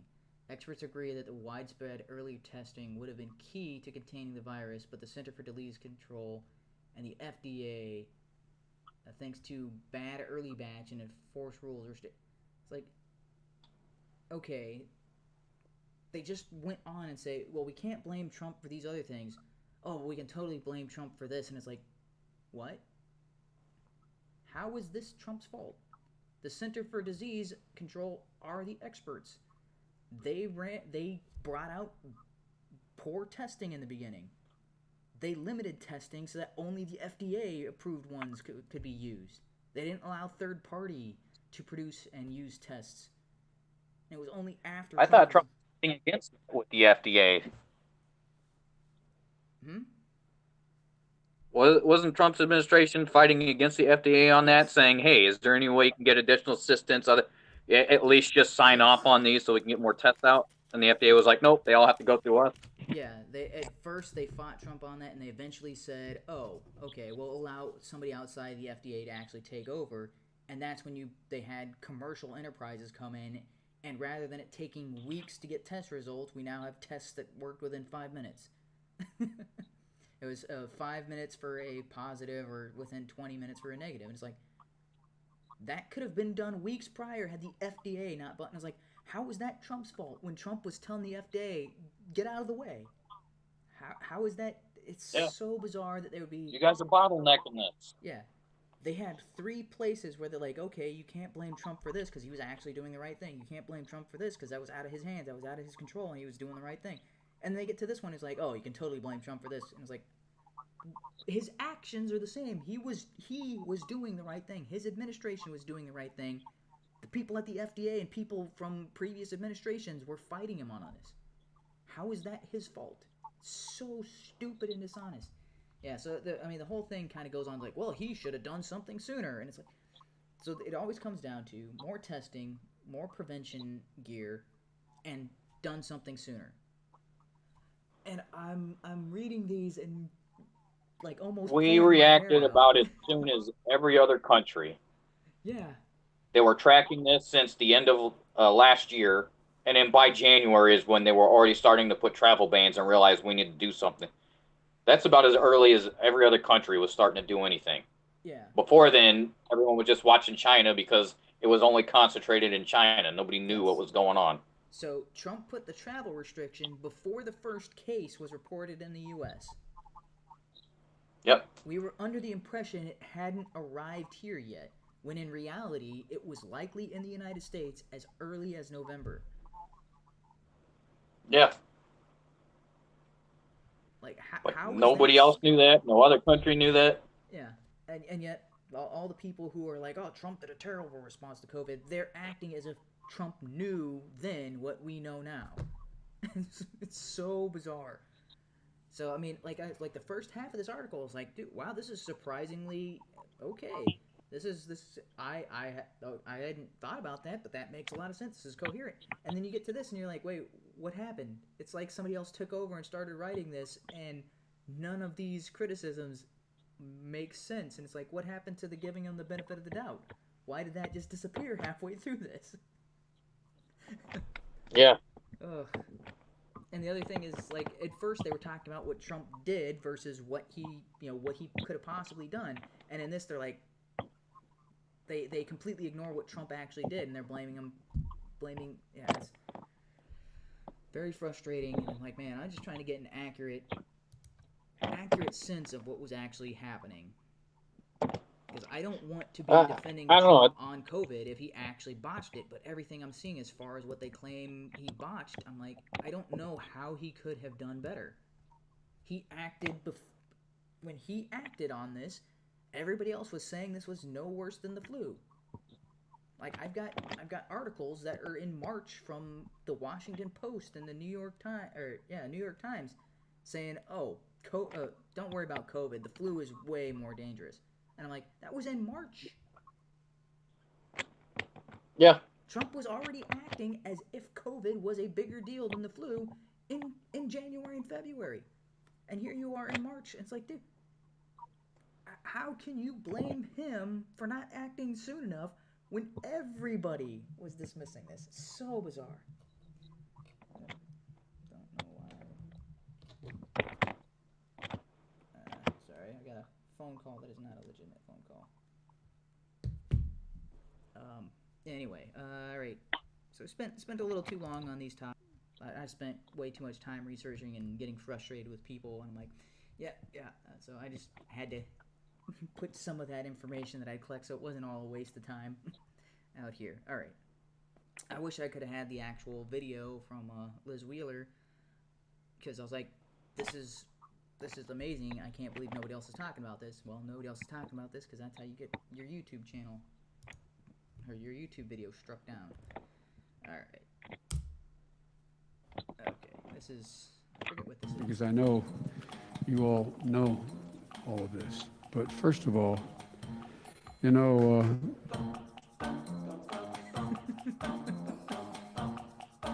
and so that's the hard part, getting the majority leaders in a spot that he can't, I'm talking too much,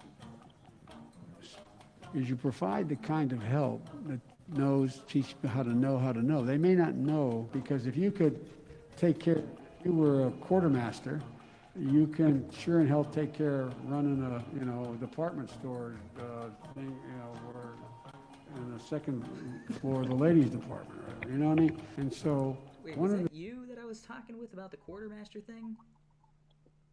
No, I don't think so. No, because I had to go. My definition was wrong. I was like, what is he talking about? A quartermaster in a department store? Yeah, there is no quartermaster in a department store.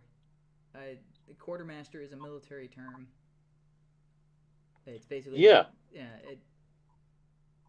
nobody knows what he's talking about. Like, this is 2 minutes of him at this PBS event, and you're like, how does anybody think this guy is competent? it's rambling answers. He loses his train of thought in the middle of almost every answer. This was not a good day for him. And then he stopped himself and said he's talking too much. After he didn't What? even finish a sentence. Oh, I'm talking too much. What? You didn't I say think much he of thought it. he was in a debate again or something where, you got shared time and a limited time on certain questions. I don't know. Because I've seen him do that in some of the earlier Democratic debates where he would like silence himself and say, well, okay, time's up. And he would just stop talking. It looks like that's what he did there, but he's the only one talking. He's the only one supposed to be talking. And there's no real It's a time town- limit on how long it takes him to answer a question in this setting. Yeah. That's really painful to watch.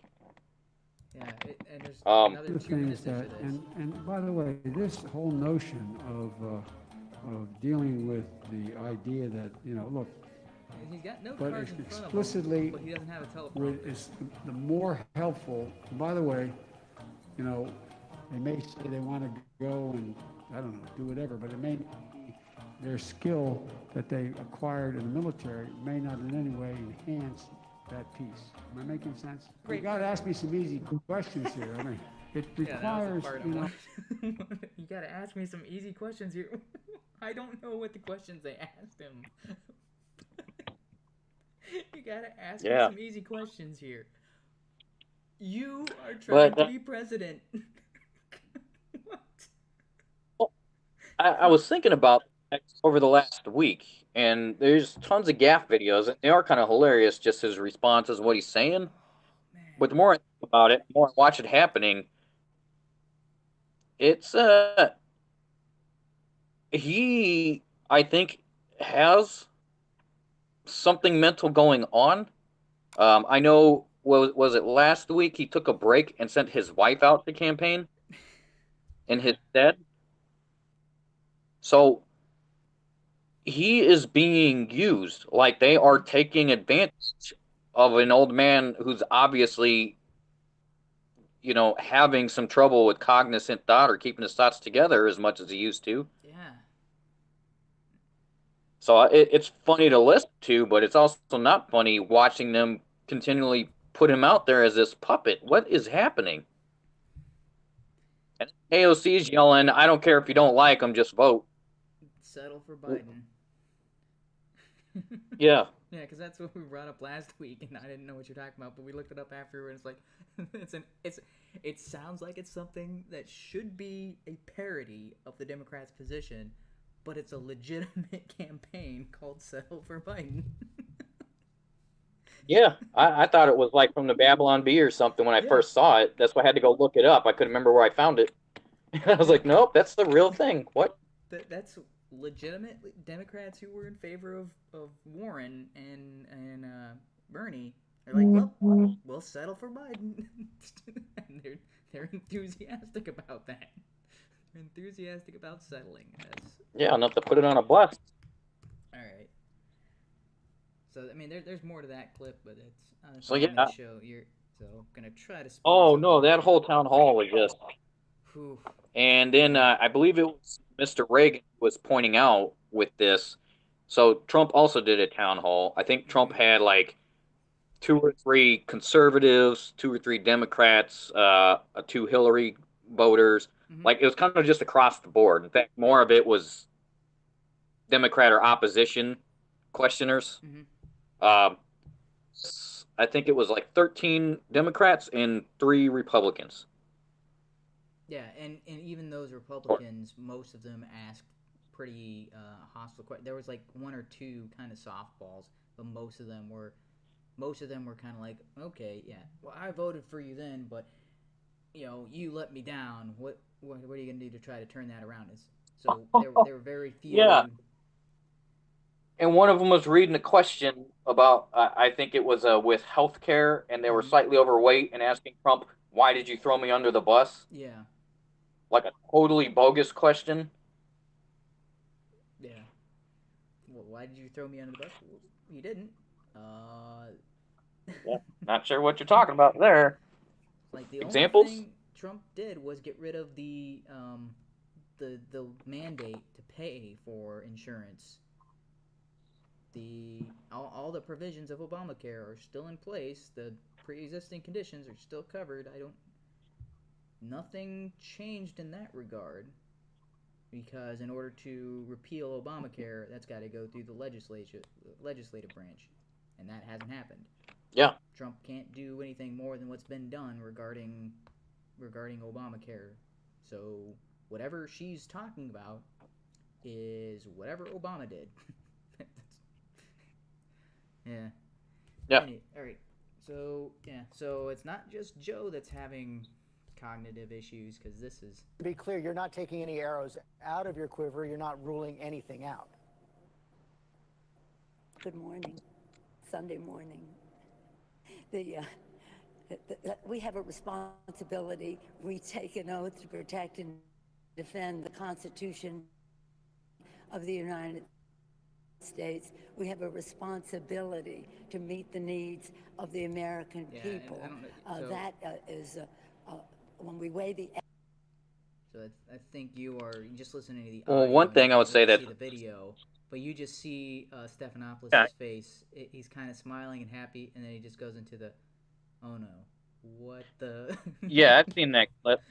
But to put things more in context, from where you started, it almost sounds like that's the beginning of the interview, and he just starts firing off a question, and so she's introducing. This is like halfway through. That's why he was even talking about a quiver, because she brought it up just a minute ago. Yeah, this is 6 minutes into an interview that goes 9 minutes long. So, Yeah. Yeah. So the people we've been talking watching. This is not the start of the interview. Yeah, you can. So because you can. I'll start it from the actual beginning. Now, from the Speaker of the House, Nancy Pelosi. Speaker Pelosi, thanks for joining us this morning. Good morning. You hear her say good You wrote morning Friday there that at the the passing of- beginning, and then 6 minutes later, good morning, Sunday morning, as a response to a question he just asked. Yeah, well, because he just asked her, is it possible they would push through another impeachment to delay Trump so he can't nominate a new SCOTUS? And then she said, well, I don't want to give up all of our tactics, but we've got more arrows in our quiver. And so he was following up with that statement, and then she just like, good morning, Sunday. So just came out of nowhere. Like, who is she talking to? Yeah, so I've heard a bunch of people speculating on this. So some are saying she was reading off of a prompter, and the prompter restarted, and she read it without realizing. That might be the case. I don't know. That'd be pretty hard to set up a teleprompter in the situation like this, but it's not implausible. Some are saying cue cards, and maybe the guy, going through the cue cards accidentally went back to the first cue card instead of the actual next one. Got them mixed up, and so she was just reading off the cue cards, kind of like Ron Burgundy and San Francisco, go. So... Or San Diego. Yeah. San Diego? Yeah. So, I don't know what happened there, but that's just weird. Like, yeah, I kind even if she's reading off cue cards or a prompt, how would that not click in your head? Just like, why are you showing me good morning? I already said that. We're 6 minutes in. But yeah, so, like pause. So Tim Pool... Wait for the cue card or the... Yeah, Tim Pool brought up a possible explanation that I think is the only thing that kind of makes sense, is that she had a minor seizure. Because because he was talking about, when people think seizure, they think somebody, shaking and convulsing on the floor. Sometimes a seizure is kind of like fainting goat syndrome, where they lock up for a couple of seconds, can't do anything, and then they go back to normal. Another way a seizure happens when it's in the brain resets, and the person goes on as if nothing happened. They stop for a couple of seconds, maybe blink, and then they proceed as if... kind of like just a tiny blackout. So maybe not arrow. Yeah, it's similar to when somebody has like Alzheimer's or dementia, and in the middle of the conversation, they will, oh, hey, how's it going? It's because what's going on is they are having those seizures in their brain where their brain is resetting because they can't remember what happened prior to that, and that's what happened. So that I was like, that is a much more reasonable explanation for what happened here. Is she had some? I mean, it's not completely out of the question for someone of her age to just. That's your phone buzzing. I'm trying to figure out what that was. Sorry. Yeah. So anyway, it's not completely unrealistic for someone at her age to have something like that occur. It's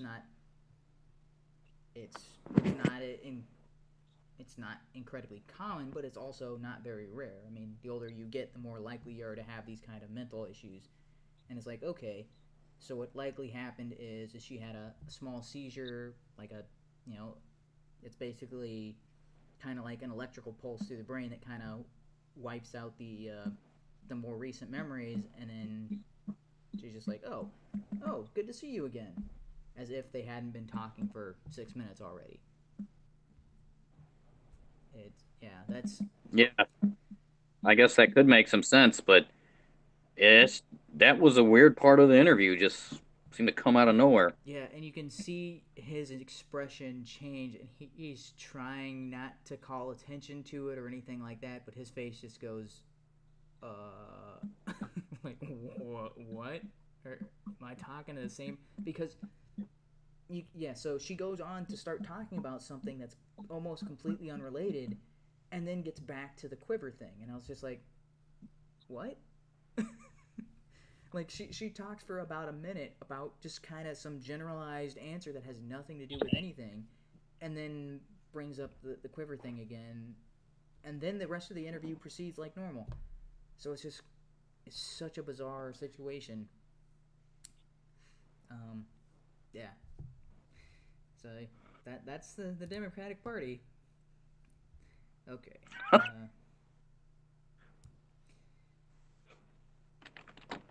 right, this one. We'll just keep out for that stuff. Yeah, I haven't checked on this, so hopefully this is still up. Although you're not gonna be able to see this. This is not a video clip. Oh, I mean, I guess a GIF of what's her name from Stranger Things. So Netflix posted this 6 days ago, announcing their Enola Holmes series. It's gonna star Henry Cavill as Sherlock Holmes, and then what's her name? Oh, it says right here, Millie Bobby Brown as Enola Holmes. Wait, that's who's in the glasses? Yeah. That doesn't look like the Stranger Things girl. I mean, just shave her head and. Anyway, so I was like, okay, that's interesting, and then I look at all of the comments here. I don't even have Netflix, and I'm also saying take down cuties. Good for you, Netflix. Now film her when she was 11. Netflix, you're such a cutie. Nobody is talking how Millie Bobby Brown looks like she. Yeah, there's so many references. Yeah. Yeah. After finding out that the society, I am not okay with this, what we're called. Wait, no. Yeah, her heart became a middle finger to Netflix. Yeah, take down cuties now. Every single comment is about how bad cuties is. Take down cuties. It's just proof that Netflix owners are pedos. Like, they just got bombarded with take down cuties. It's disgusting. It's just there are like maybe a handful of replies that are actually about this series Enola Holmes. It's like 90% people talking about how bad cuties is and Netflix should stop. No, I kind of feel bad because the Enola Holmes series, I mean, from the earlier trailers, I'm like, okay, that might be worth watching. But with Netflix, like, yeah, they're just kind of, what cuties? What? I don't know what you're talking about. No idea. Let's remember that. Hey, just focus over here on this thing that we're doing and on this thing that we're doing without. Yeah, so all these people are just kind of.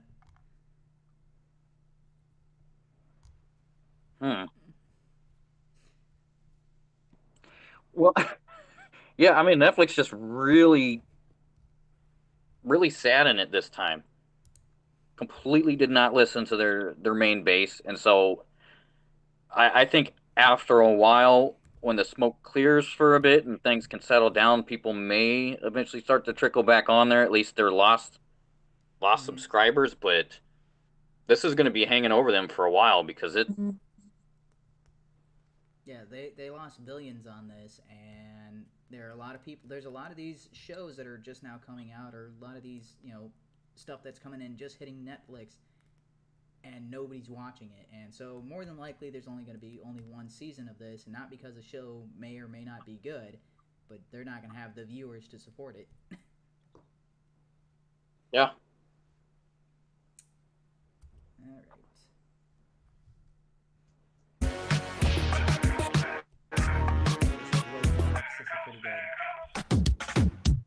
Thank you for your cooperation. All we need is your best description of the criminal. My sketch artist here will sketch the perpetrator based on your description, and hopefully justice will be served. Sound good? Sounds great. Good. But a reminder, my department doesn't put up with any exclusionary language. Some say it's gone too far, freedom of speech, blah, blah, blah, blah, blah, but not me. So I don't want to hear any hateful descriptions out of you. Agreed? Yeah, agreed, I guess. Good. So, what was the perp's gender? He was male. What? Male? Wrong. A man? A guy? I don't know the right word. Did you ask if he was male? He was stealing my car. Always ask for gender. Never assume. What do you want me to say? He had male-like qualities. Okay, he had male-like qualities. Like what? Short hair. No. Angular jawline. Absolutely not. 5 o'clock shadow. Unbelievable. An Adam's apple. You'll make me sick. Any abnormalities? Such as? Birth defects, missing limbs, cross-eyed, humpback, pig nose, huge gums. He did have. Are all absolutely unacceptable. You were saying? He had very normal gums. What color was his hair? Black. Excuse me? Dark. Even worse. Absorbent of all the colors of the spectrum. Now you're getting it. How much did he weigh? Perfect as is. That's right. Height? Not lacking in either direction. Very helpful. Any tattoos? None that my ablest eyes, which I am ashamed of, could detect. Very good. Now, the last thing. Race? He was white. Oh, thank goodness. Well, why didn't you just say that? All right, officers, we've got a visual. Now take him or her down. Put it up with the rest of them. Yeah, I don't know if you're not watching the video. Put up with the rest of them. They're all the same sketch. Yeah, all the pictures are the same. Yeah, I can see it on the. I can zoom in on just a smaller screen, but it's awesome. Okay, so the Babylon Bee has a YouTube channel. I didn't realize this until like a couple of days ago. One of the guys behind Babylon Bee is the guy behind a comic book that later became a TV show called Axe Cop. And so the animation on this is very reminiscent of Axe Cop. And yeah, it's... So they started doing... So they've got a kind of like a podcast show where they have guests come on and talk, the two guys who kind of run Babylon Bee. But they also started doing Babylon News, which is an animated segment, kind of similar to Freedom Tunes, and it's that it's presented like a legitimate, news anchors talking about the news of the day, but it's all animated and they just kind of throw random stuff. There was like one of them was talking about how Trump punches babies in the Trump punched a baby in the face.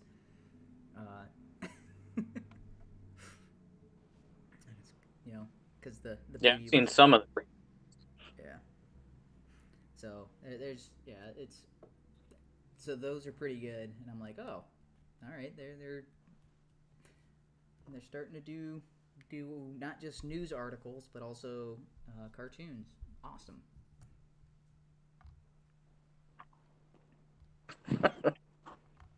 So, okay, what channel was that on? It's just the Babylon Bee. Oh, okay, that's right on there. Okay. Yeah. I'll have to see what else we got. Yeah, so they had a couple other cartoons. The cartoons is something that is more recent, like the last couple of weeks or maybe this month. But the podcast thing apparently has been going on for a couple of months, but I just found out about it a couple of days ago. So, yeah. All right. Another quick little video here. Some of you might be wondering why there's a bit of a discrepancy between the change black people want to see and what's happening on the front lines of some of the protests. And one of the reasons for that is as the person hired to gather information from the community, yeah, you'd like them to be able to fire cops who've had 25 infractions, got it? I guess you could say I've been playing a little bit of a prank. They said they'd love to see some white ladies yelling at black cops. They're also asking if you could start calling each other comrades. I'm a little bit of a goofball. Black people said they want more trans stuff. I'll get requests about ending qualified immunity, shutting down the private prison system. They also asked if you could hold up some I love black dick signs. People have been getting a little suspicious lately. The other day, someone asked me how women running... What are they protesting there? That's not even a protest. That's just... Yeah, I don't know, but I was like, oh, it's just a prank, bro. Now it all makes sense. It's some white woman yelling at all the black cops. They'll love it.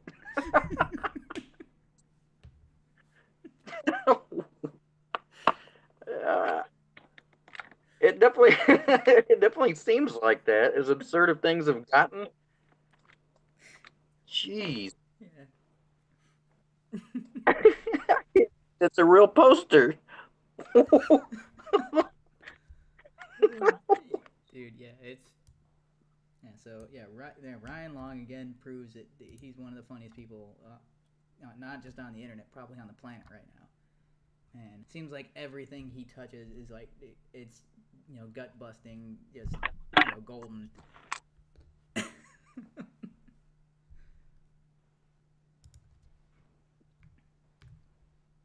Not sure how long he can keep that up, but he seems to be doing a pretty good job. So between him, the Babylon Bee, we got some. Comedy is definitely on our side, especially when you compare it to I don't know if you saw the comedy bits or like the Emmy thing. I didn't want to talk about that, but man, it was so pathetic. The Kimmel and Anthony Anderson. It's just telling I don't know if I've seen anything about that. Okay, so Jimmy Kimmel and Anthony Anderson are on stage, and Anthony Anderson is talking about how black actors are being nominated and stuff like that, and he just starts saying, "Black Lives Matter." Say it louder, Jimmy. So until eventually Jimmy is yelling "Black Lives Matter" on stage. It's like, wait, that was a comedy bit? What was that? It was so pathetic and cringy, but it's like, where's the joke? You are doing exactly what the crazy people on the street are doing, but you're not making fun of the crazy people on the street. Where's the joke? Yeah. And the one thing that Jimmy Kimmel kind of said that was at least like, okay, it's not a very good joke, but at least I can recognize it as a joke, is John Oliver apparently won some award, and Jimmy Kimmel was in the running for it, and he said he was going to call ICE on John Oliver. I was like, okay, yeah, I can see that. I was like, okay, an attempt was made, but then all the people on Twitter, all the like, I can't believe he joked about ICE being a white man. He doesn't understand how triggering that is. Like, all right, that's. Why would that be triggering? I thought ICE was just about immigrants. Period. Yeah, but apparently like you did. It's brown people. If you even mention ICE, it means you hate them, and you don't understand how ignorant it is for you to even mention ICE in our presence. Like, what? No, it's just the illegal immigrant part. It has nothing to do with the race. Everyone's been saying that forever. Yeah, I don't know. Yeah, that was the only thing. That's all the jokes they can get into. I think they're having to play it extremely close because now they're running. It used to be, late night show hosts and comedians and stuff just talked about whatever, and it was supposed to be controversial. It's what made it funny. Yeah, I mean, one of the funniest bits ever was Jon Stewart talking about the internet with was that Jeff Sessions? No, it wasn't Jeff Sessions. It was the senator from Alaska. He was a Republican guy, and he was talking about the internet is not a dump truck that you can just dump all your information on. The internet's a series, It's a series of of tubes. tubes. It's like, dude, that was the that whole section was the funny. And I'm like, dude, he's making fun of Republicans, and I didn't care. That was comedy. That whole section. He's like, okay, so they're against online gambling because the chips get stuck in the tube, but they don't have a problem with online horse betting. That's because the horse goes through and clears out all the chips and. Like, man, Series of tubes. That whole hit the Daily Show. I used to watch Daily. Same thing with the Colbert Report. Because they were funny. They had good jokes. They also talked about the news, so at least you got the news, and then you got the spin on the news. But you at least found out. Yeah, you got a point there. I did used to watch Colbert Report. He was pretty funny back in the day. Now, ugh. Yeah, like his late night show is unwatchable.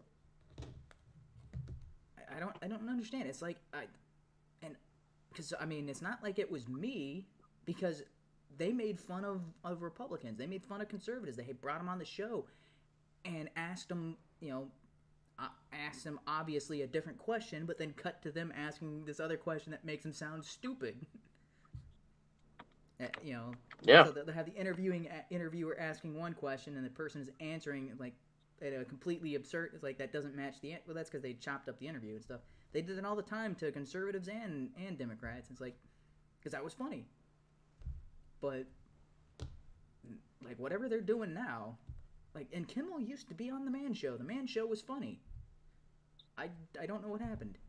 It's I guess they started bowing down to the crazy people who, oh, you can't even joke about that. You can't even make a joke that has ice in it. What? Yeah, they just went different ways. Adam Carolla's kind of on the completely different political spectrum. Yeah, he still makes jokes. He has his podcast. It's funny. And as far as I know, he's still doing stuff with Dr. Drew on Loveline. I don't know if the Loveline show is still around, but they do. Like a podcast call-in thing? Yeah, something along those lines. I mean, I don't know when the last time they did one, but I mean that was they still have a working relationship where they go in on interviews together and talk about stuff, and Adam cracks jokes because that's what he's there for. And he asks questions about whatever the person's the sex story that's being told or whatever, just to make it more interesting. Whereas Dr. Drew is, focused on the actual, the medical aspect of it and the psychological aspect of it. So yeah, it's like he hasn't changed. It's clearly Kimmel that changed. All right. Okay, man. Whew, it's already 9:30. So we're already 2 hours. Okay, couple more video clips. You can. So have you seen any on this Final Fantasy 16? Looks pretty cool. I saw a little bit. Somebody was watching like a PS5 release clip or something. Because it's exclusive to the PS5.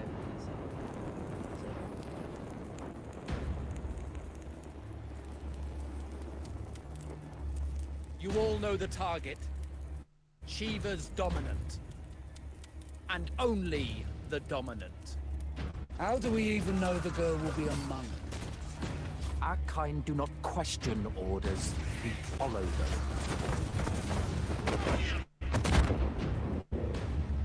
Sergeant, let's summon their icon.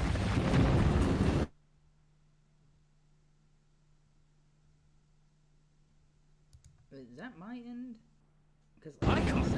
It's a bloody mountain.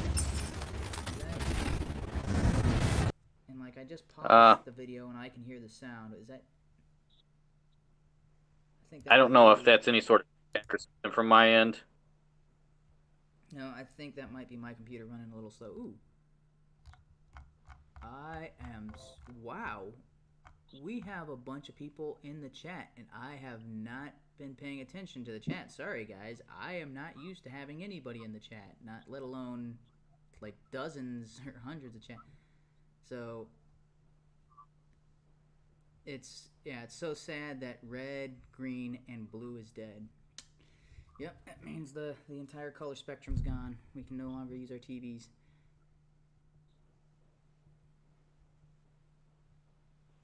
Okay, gonna try to skim through some of these. Sorry for not getting to these earlier. Where did you guys come from? Well, they're probably just Googling news about RGB. It's big.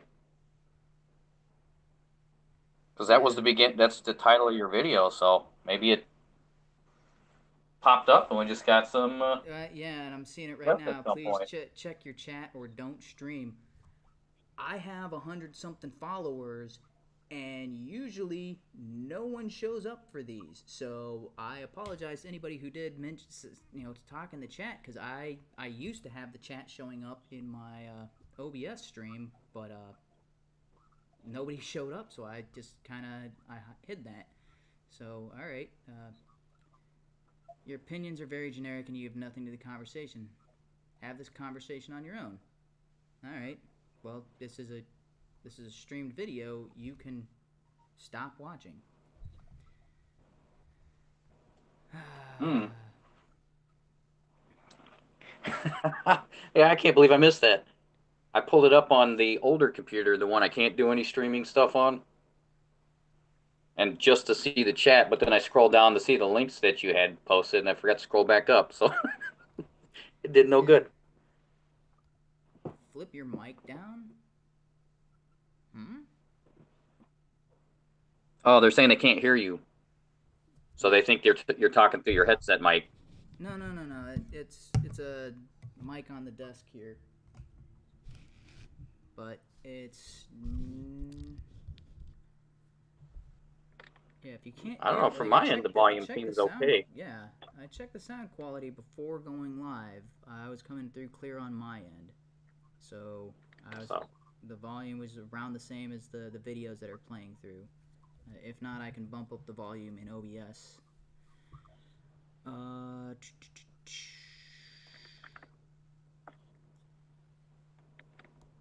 Yeah.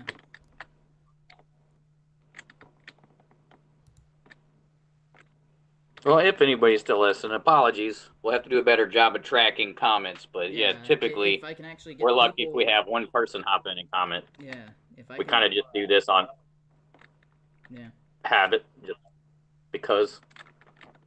Yeah, so a bunch of people saying my mic is low.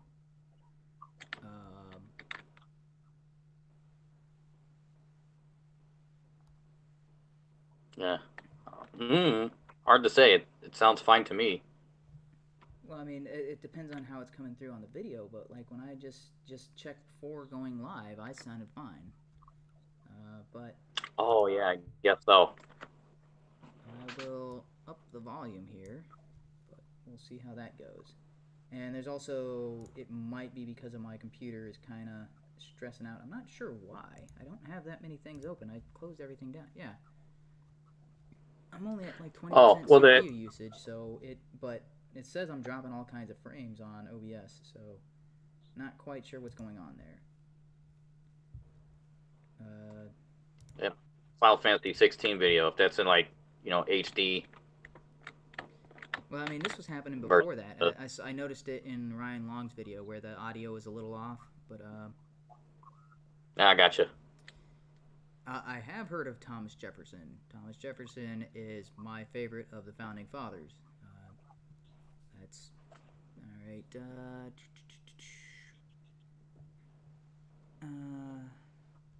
Flip your mic down, or else you're disrespecting RGB. Well, I don't know if you ever watched PewDiePie, but PewDiePie also does not use the mic on his headset because the mic on his headset is garbage, and he always uses a lapel mic or some other mic. Usually he's got the mic hanging off of the mic little handle, whatever this is called, the adjustable mic stand. So apparently he has been disrespecting RGB for years. Like, he's been on YouTube for 10 years. He's been disrespecting her that entire time. A byword obligation that prevents him? I'm not sure what that is. Oh, there's one question that guy was asking in there about the title. Did you put RGB like red, green, blue? But that was intentional? Oh. No, that was not intentional. That was a typo. Because I've got it in my notes the other way around. I didn't even notice. I guess I'm used to the acronym, but I've been seeing, RBG for the week, and I just figured it looked right. Yeah. So Didn't even notice. Well, it's Ruth Ginsburg Bader, in my opinion. So just so you know. Yeah, I was probably not thinking about it. It was just red and green blue. That's because red, blue, green is not. Yeah. All right. Anyway, maybe it got more people to actually recognize the stream. I don't know. A typo. It's a typo because it's in my notes correctly, and I've been using my notes for everything in the stream, so I didn't even realize the title of the video was wrong. I'm gonna leave it. I'm not gonna change it now. Yeah, so we're just gonna have to refer to her as Ruth Ginsburg Bader now, because I'm not changing that title. Get ad block. I have ad block when I am watching videos. I'm not sure what you mean by get ad block. So you're so smart. How do you have so little subscribers?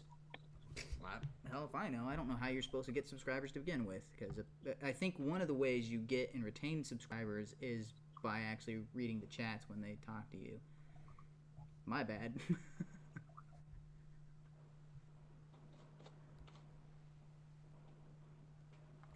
Yeah. So I mean, I'm seeing these messages like probably an hour after you actually made them. Now I feel bad. Oh well. Wow, man, calm down.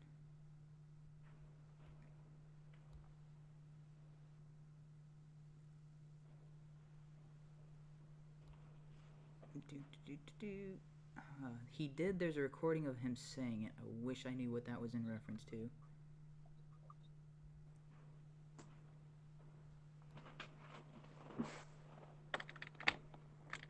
Here's a recording of him. Yeah, so after seeing some of these messages, I'm glad I don't have the messages scrolling across the actual video itself. And I think I'm going to keep it that way, although if I can actually get people to show up in future streams, I will definitely respond to the chat. It's just, usually I have it closed because nobody's in there. Alright. Okay. Yeah, so more than likely they are gone. Oh well. My bad. Alright. Anyway. Final Fantasy 16 looks cool. The only thing that I don't like about it is it looks like it's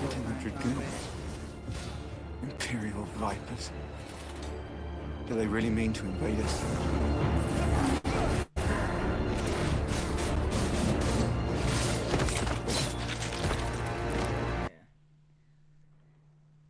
Looks cool. I like the return to the fantasy because or to the medieval fantasy setting instead of the futuristic. You know, why are they using swords when people are shooting at them? But yep. Now that's supposed to be single player, right? Or like a yes, it's supposed a to console be, type game, or it's not an online universe. standalone. Yeah, I guess standalone. Yeah, standalone. Not a MMO. Not an MMO. All right. Last thing here. Yeah, after I responded to all those people who were no longer in the messages and aren't going to come back to future streams. Oh well. Nobody. Let this be a lesson to all. Wherever there is should have asked if there was anything else to add to the stream before I played this, because this is the ending clip. Nope. I thought I had something earlier. I forgot about it, so maybe we'll bring it up next week if it's anything relevant, but nothing for now. Stupidity will be there.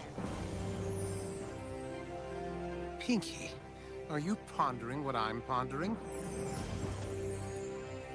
It's Yakko and Wacko and our sister Dot. It's time for Animaniacs. All right, there's a lot of pressure on our first lines.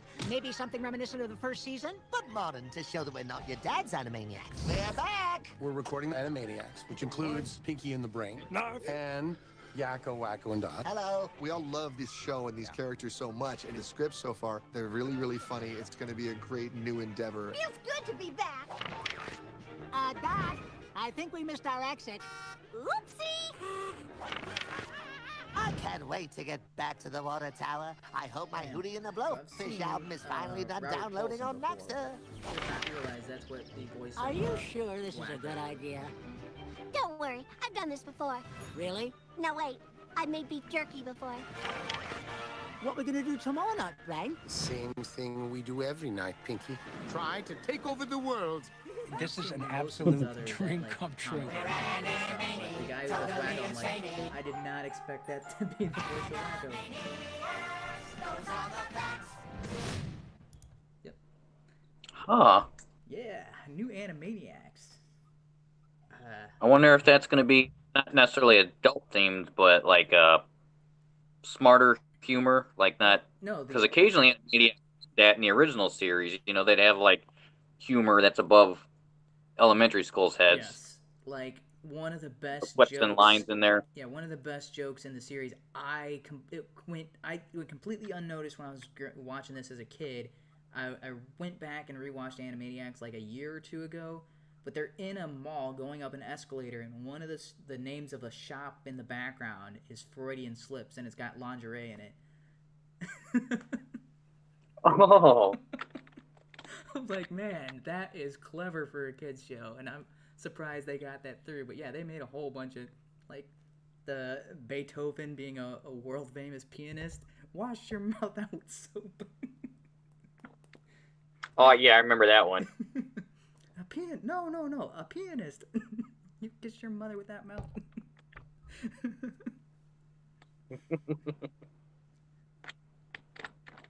Yeah, so there were a lot of sexual innuendos in that show, and like some of them you kind of pick up on as a kid, or like I did, and it's like, oh, that's pretty good. And others just completely went over my head until I was watching it, and I'm like, oh, these are so good. This is so clever how they managed to squeeze those in there. And this was the first example I can think of where there was meta humor, because a lot of the jokes that they made were about the censors, and I understood the concept as a kid, but it was kind of like, okay, those are people who say what jokes they will allow and what jokes they won't.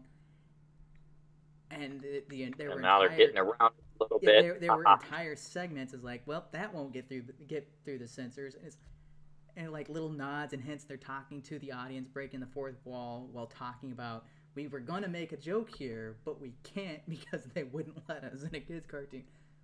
Wheel of Morality at the end of the episode just kind of tacked on there, and that's another thing they did to get around the censors, because there for some reason had to be some kind of moral lesson for an episode, and they're like, dude, we're just here making jokes and cartoons, and we'll just did it disconnect? And they just spin the Wheel of Morality, and then they get some kind of lesson that just doesn't make any sense with anything else in the episode, but it's there.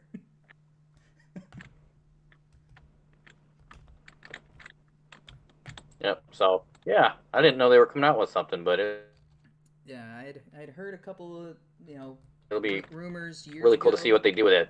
Yeah. So Steven Spielberg is once again involved. They got all the original, or at least the main voice cast, like Pinky and the Brain and the three siblings,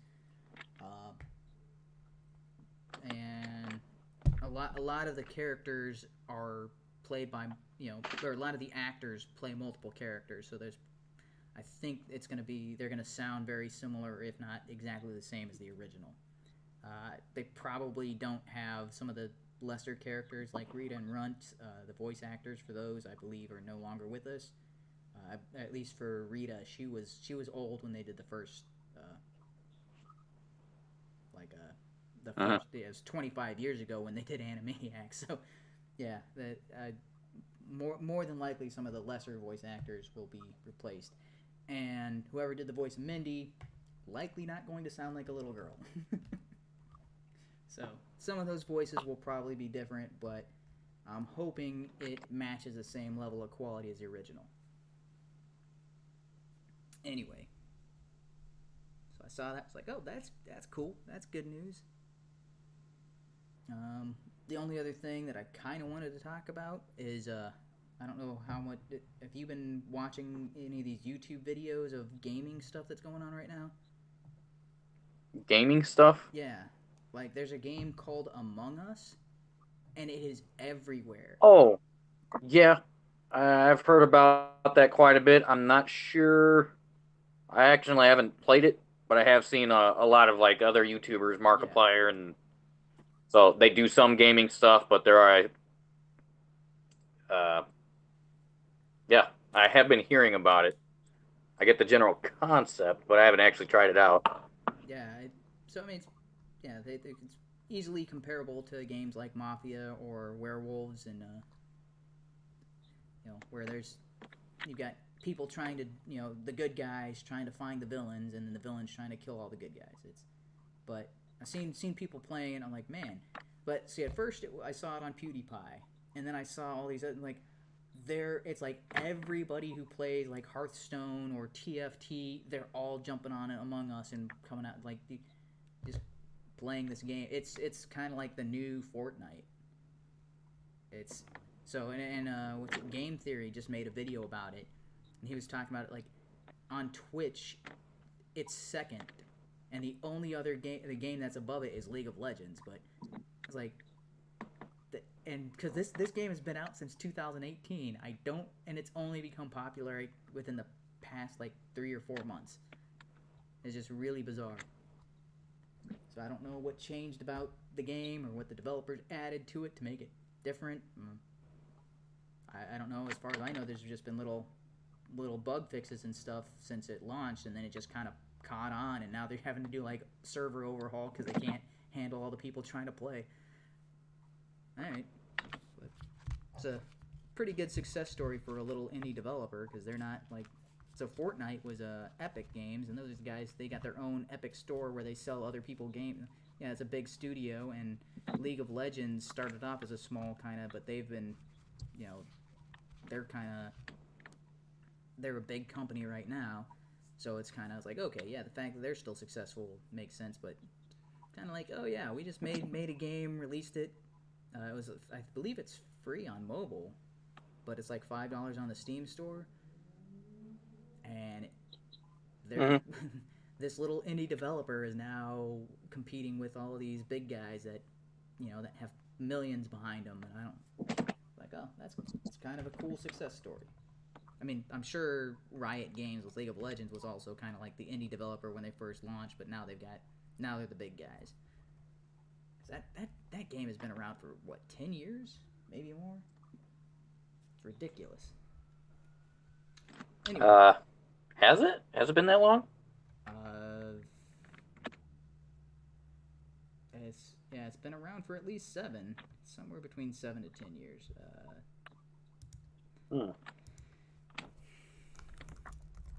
Actually, I'm not quite sure.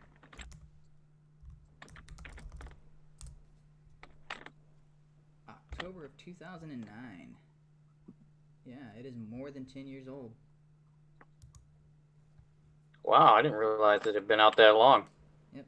Because I know when it first came out, it was like a zombie kind of survival type game. For League of Legends? Oh, League of Legends. Fortnite. Oh, no, yeah. Okay, that would make more sense. League of Legends, yeah. Sorry, thinking about the wrong game. No, yeah. Fortnite was a zombie game that later it was what's that called? So it was Half-Life, and there's a mod of Half-Life that they used to make Team Fortress and well, it's called CS:GO, right? Right? Counter-Strike. That's the name I was looking for. Counter-Strike, and then Counter-Strike had a variant that turned into PUBG. And then PUBG became Fortnite.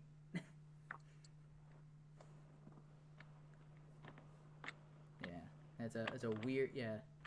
Meanwhile, League of Legends came out of Defense of the Ancients, which prior to that was a where those are just custom maps in World of Warcraft 3. Yeah, my bad to all the messages I missed and all the people I ignored. Was not my intent, but I did not expect all these people to show up to the demise of red, green, blue. I was not expecting that. Yeah. I wonder if I had typed it correctly in the title, if this many people would have showed up. And like, oh yeah, R.I.P. Ruth Bader Ginsburg. Nobody cares about that. They only care about the death of the color spectrum. All of my games will be in black and white. Yeah. Yeah, they probably just came on here to make Yep, fun I of don't me know. for Maybe that that's what they're typo. expecting. Alright, I'm gonna call it. Thanks to anybody who did join me and anybody who comes back. Man, 19 playbacks. That's like the most I've ever gotten on anything in this channel. Anyway. Yeah. I'm gonna end the stream now. Hopefully they'll be back again next week. We'll see. But if you guys do return, I'll see you next Tuesday.